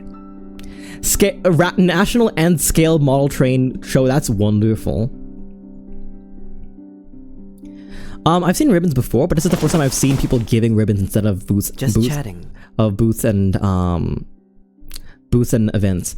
I mean, yeah, right. Like I think we're looking at. First of all, this allows you to do this, right? This company, I have no experience with them personally, but that's one of the sponsors. That's the only one I really know. This is a custom designed ribbon.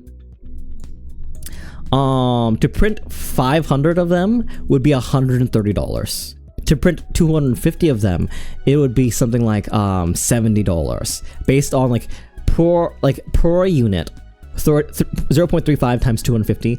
So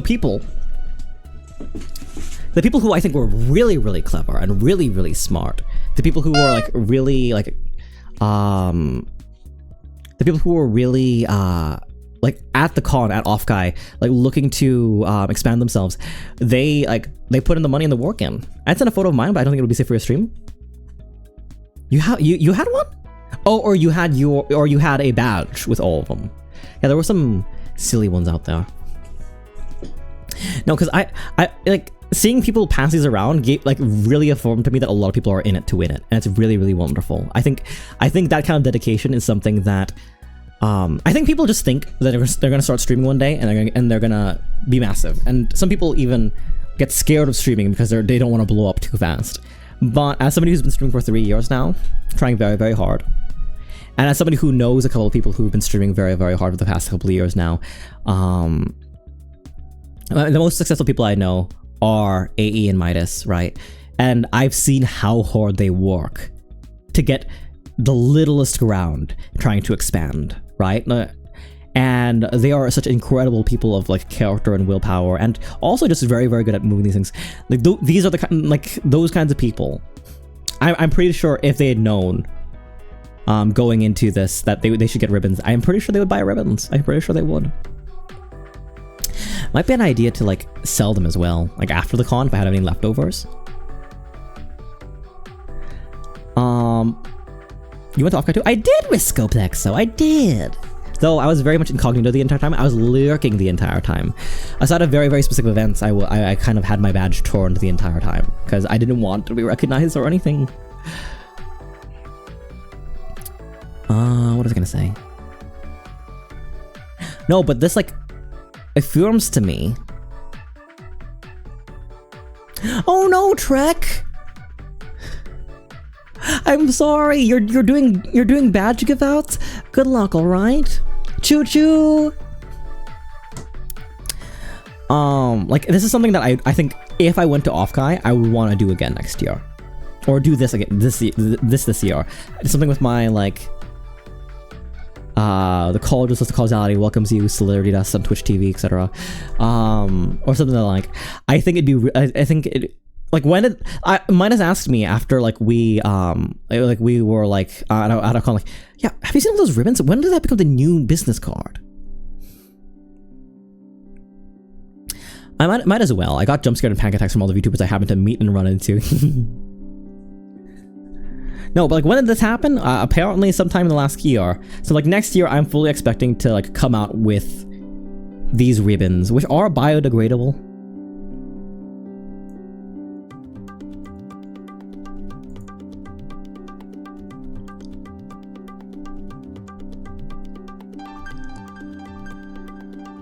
Yeah, so so that might be an idea. We will have lots left over, but I still think that's very, very cool. Oh, they have a little template.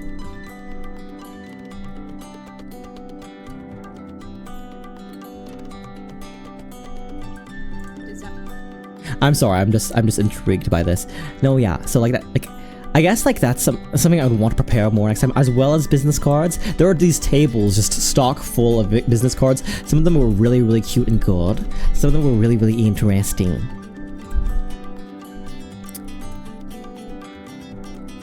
Like one of them was like you wouldn't download a femboy in that very, very classic like 1990s FBI thing, right? And I thought that was very, very funny. It would 100% download Femboy. Who wouldn't, right? Who wouldn't? There was another card which was like like it looked straight up like an idol card. This these business cards looked straight up like a. Oh, I just remembered something sad now. They look straight up like merch, like some of these cards. They were incredible to look at. I also know somebody who gave branded condoms out during their walk around, right? Somebody who was giving out like condoms with their like VTuber model and like face on it. I have one of them. I took one. It looked small though, so like I guess it's just gonna like stay in my like drawer, or like I might hang it up. I don't know what to do with this. However, that was like being creative about how you leave a splash on something and how you network like that is so interesting. There's one table whose business card looked like a Polaroid photo. One of them looked sort of like a card. At least they care about safety. At least they care about safety. Speaking of small, can I tell a story? Oh, go off, Eustace, go on.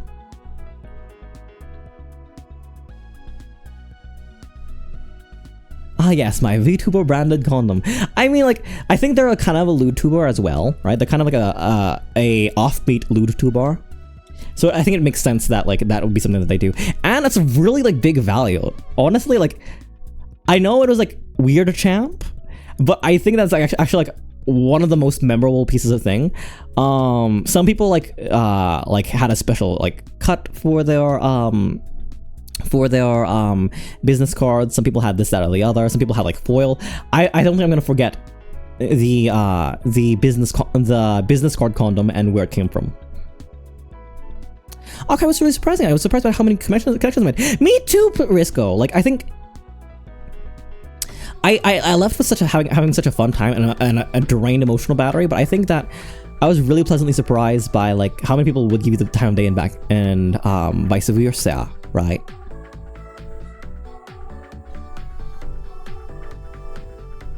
It's average. What's average? What? Jordan? No, I'm pretty sure, like, maybe they got a deal on them because they were so small? I don't know what to say. I feel like I'm digging a hole, but like, I don't know. It doesn't look like it was stretched very well.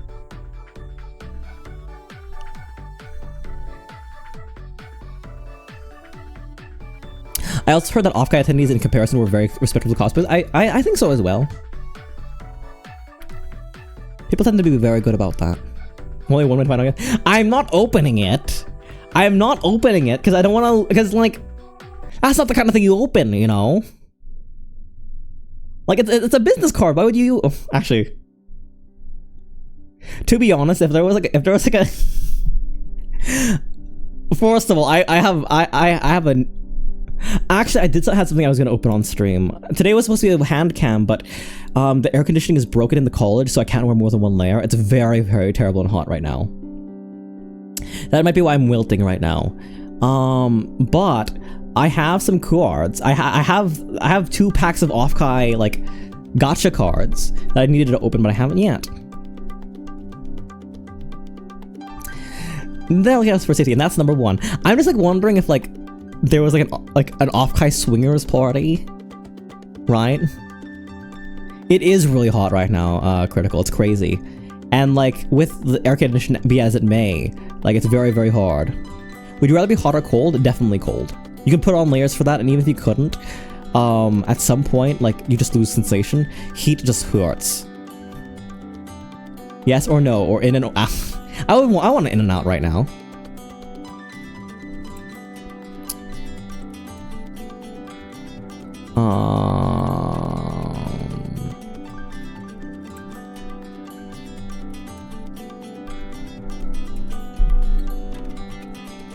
Blow it like a balloon. No, but I'm imagining like if there was like a first of all, I couldn't imagine the smell, right? Like hygiene. I was told legendary things about the hygiene at Offkai. Most people were washed, but it was a bit odd for some people. I just couldn't imagine like if there was an Offkai swingers party at the end, or at some point. I think like if you were the VTuber who made VTuber condoms, I think that would be an incredible place to distribute them. Like everyone knows you're safe. Or alternatively, the content of this VTuber's condom broke on me. Could you imagine? This VTuber is the reason why I'm pregnant.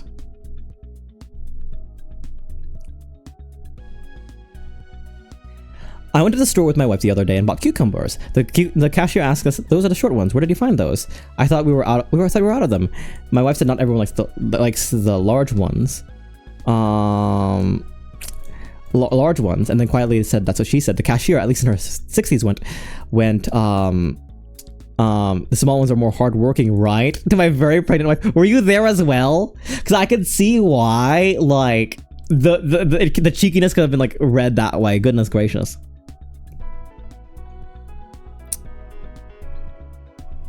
No, like honestly, yes, you were. No, I'm sure you were quite adequate. Oh, Eustace. Really, like, I think whenever I go to these places, I usually come out inspired, right? I usually come out inspired with a great deal of excitement to, like match their freak essentially, and like put on more quote unquote, and this is my own imposter syndrome speaking, but put on more vestments of a real VTuber.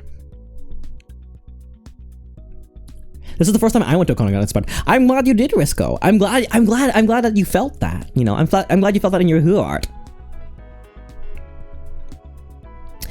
But like, I think my body is still too exhausted to meaningfully like absorb that, right? Like this is the first con I attended without the express understanding that someone would guide me at all of my steps, right? So I think I'm too exhausted to ride that right now, but I did record another 10-minute talk this morning. I have a lot of topics I want to speak to. I just recovered from post-con sickness. Like a literal sickness or the exhaustion, Risco? In fact, I need to get something to eat right now. I'm feeling so hungry. Literal, oh no! I think I'm lucky enough to have not gone sick. I think I have a bit of a rough throat, but only because, of karaoke, right? No, Risco! I did go all 3 days as well. Wait. I wasn't there at karaoke, no. I didn't. That was a private karaoke I went to, not the public one.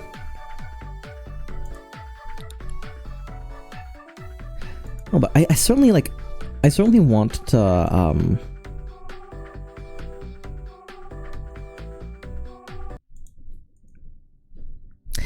I think badge ribbons are the direction I'm gonna go to, and then maybe some business cards. How much does it cost to make business cards? Actually, Study Buddy, we have new energy in the stream right now. We have new we have a second wind because I'm gonna figure out how to print foil business cards.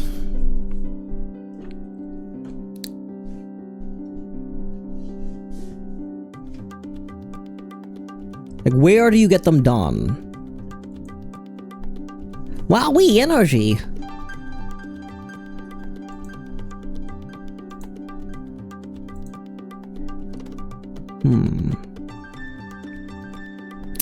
Because there's this one. Oh, you can choose the foil as well. You can get holographic foil! Okay, but how much is this? Total quantity. Let's go with, let's go with 600 copies. Alright, like 500, 600 range will always be that much. 250 copies. $94 is a lot more amenable. Just one design.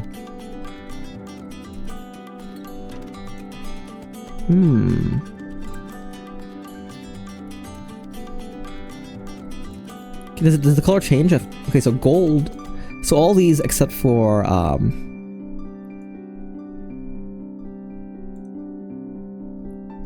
so that we do get to choose. All right. Silk. Colored paper. Oh no, it's so expensive. Can we choose a print though? Is it cheaper for recycled? No, it is not. Then why would I recycle? Oh, it is cheaper for recycling. No, I'll recycle. As long as it's printed properly, I wouldn't mind at all. You can get star-shaped ones? That's so cute. Did you go into any map? Oh, no worries. Keep asking me, please. Risco, the rest of the stream is kind of like Q&A-ish, or like just chilling and just talking about Offkai. I went through a like a timeline of all the things I did. Why did you not choose recycled? Like, if it's the same price, like when you recycle paper, sometimes there are like not impurities necessarily, but like if it cost more to get it recycled, I would choose the fresh paper and then recycle everything else myself, or use it for like carbon for things. How expensive are they? Are these? It's looking right now, 250 units is $95, which would be like, I guess like 40 euro, 50 euro? Good for you scheduling out. My internship swamped me so much I wasn't even planning that. Oh no, I didn't plan out things really. I just like that's the timeline of what I did. I had like on the plane, I picked out all of the panels I wanted to go to. I went to the Mint Phantom feature on the Watto Culture panel. More like, really? 80 euros? Fair enough. I saw that. I saw the ASMR panel in the morning. It's a lot. Last day I was running through the RSI speedrunning purchases. So fair. I'm so sorry you couldn't like take time off or do anything for that. Like like all my work is in the evening anyways, and all my work was in New York, so I had the opportunity to just freely go around. What does double-sided look like though? Yeesh! Oh, it's adding up so fast.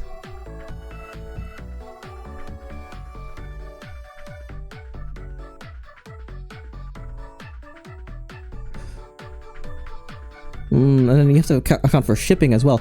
And rounded corners? How much is rounded corners? Ah! Okay, how do you do foil business cards at home?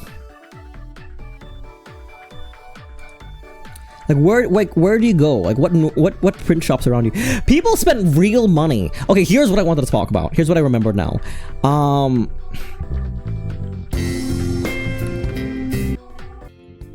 First of all, is this telling us to do it by hand or? No, see, I would love to have something like this for the college. Let's see what this company's economy paper. Ugh.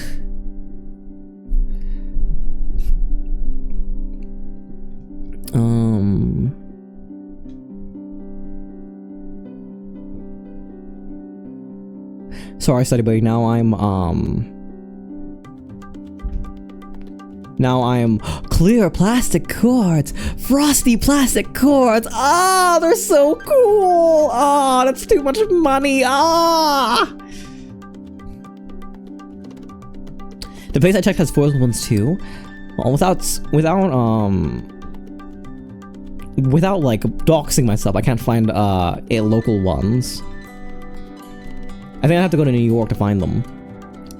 Nerding out over business cards is so real. I mean, you don't understand, like, when I see, like, a big sibling do it, I'm like a little sibling. When I see a big sibling VTuber do it, suddenly I really want to do it myself. Order them from Poland, could you imagine? Do you have any friends, do you have any friends who know any good budget ways to make business cards? I mean, there is a really budget way, but I feel like if you're gonna do it that way, then like, because you want to leave an impression, right, with your card. It really is that scene from American Psycho. You can just get, like 40 pound, like 50 pound, 60 pound, card stock, and use like print them out at a print shop, and then like use a paper guillotine on them, sure, but like, I'm not sure how deep that would hit, you know? Like the cheapest way to do them, the cheapest way to do them is just print them yourself on an inkjet with cardstock. It's something absolutely available. But I want something to the level or degree that the people who I view as my contemporaries have. Hello, Kaza. Welcome. How are you doing? We're talking about Offkai. I'm exhausted. I don't know how I'm gonna work on stuff tonight. I may probably with a little bit of ramen noodle inside of me. But blink blink blink blink. I had some, but like we're talking about like how like to like mash up and like mash up and match up and all that such. Like we're looking at business cards right now. That's the silly thing. We're looking at business cards. I was wondering where you went the last City Stream days. You know, I went to Offkai. It was really, really wonderful. I went to California. I went to a after party. I saw like really big VTubers. I went to a house party. I went karaoke and do such. Try Bizet? But what about the tariffs though?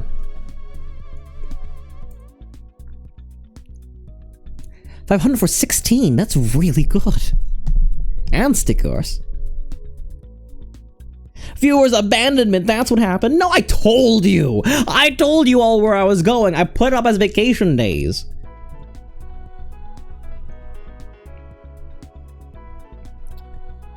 Okay, let's see this business. Let's see how okay. So we want rectangular business cards of this size. We're going to do them print. We're going to do them front and back.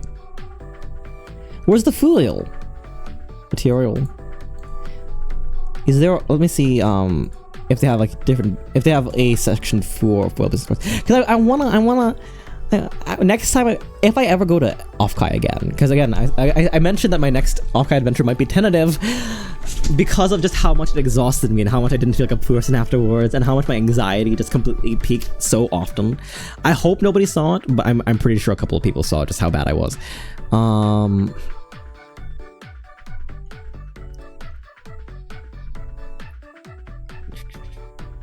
They need to have foil.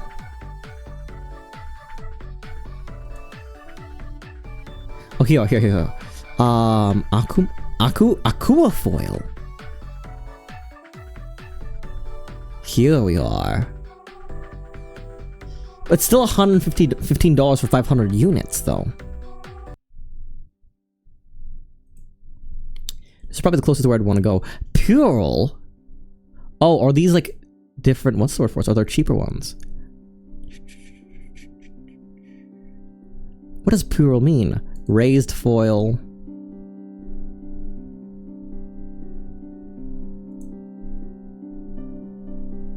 Take care, Gamer, be well. Was this your first Offkai? This was my first Offkai. Might be under premium?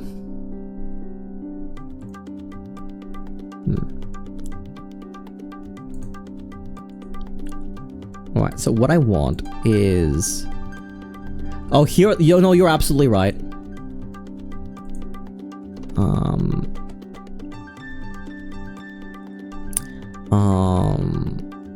Foil works. What's that? Ooh, I want something gold. Oh, but these are small. These are teeny tiny. Honestly, something I would also be interested in doing is getting my own 3D printer one day. If I got a 3D printer, I would come in with 3D printed business cards. That could be fun, you know. That would wow people, and it'd only be like cents a it would just be cents and time and design. That would be all it is, right? Otherwise, it'd be pretty easy to like.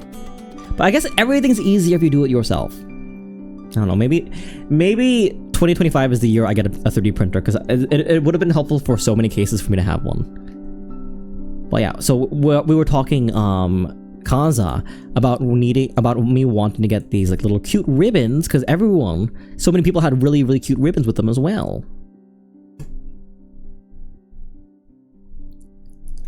Where it had their name and their branding and all that such, like little freebies like that. So I guess like that's where I want to go. Actually, you know what? It's twofold, right? I said earlier on stream that like I'm scared because the person I want to be, the creator I want to be, is much further than I thought I was. But I also realized that it's a lot more attainable than I thought it could be. It's a lot more attainable than I thought it would be, right? To see people do what they do here, right? To see people, to see people who are indies with comparable sizes to me, all trying their best, all like achieve those things on their hard work and on their own. It makes me want to do that too. And I should say, every single VTuber that I met there, not every single, but 70% of the VTubers I met there came from an engineering background. So that's how they pay for everything. That's how they are able to get all this stuff. But it's still stuff that I want to do, you know? Yeah, it was nice seeing people support each other. It was very, very sweet.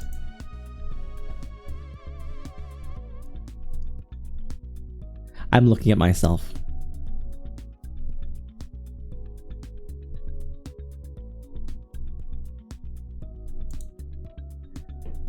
I was looking. I remember why I opened here. I was looking for someone who it might be an idea for me to raid.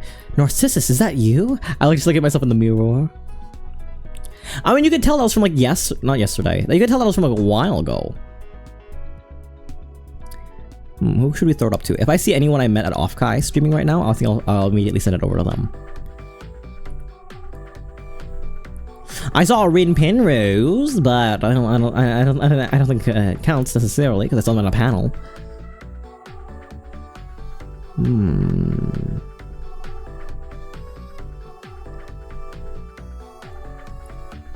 What you're saying is you need an engineer? Glucose Guardian.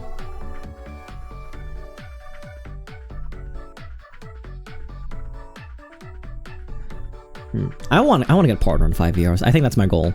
That's my goal now. Seeing that. We just hit 3. If I could be where Root Circuit is now, then that'll be worth it. Even though A is probably getting 4. He's doing so well. I'm so proud of him. I think we raid Worstein. I'm tired. For those of you who aren't familiar, Worstein is a both in work and in shoot archaeologist. They're a VTuber. They know a lot about rocks. They play around with the rocks. What's 521? 521 is 521 is what's the word for it? Is whenever you go to con, this is recommended, even though highly unattainable. You want 5 hours of sleep at least. Or you'd be lucky to have 5 hours of sleep, 2 meals, and one shower. Like that is the goal for the con, right? That being said, I showered a lot. I showered like twice a day because of how hot it was over there. Also, I forgot. I would frequently leave the con to go to local fast food, so I didn't have to spend $15 on vegan tofu ramen. That was like $17 a bowl. So I would recommend you do that the same as well. I don't have that many suggestions, but I know that Roar is pretty cool. Give him a look. Be well amongst the blah, blah, blah.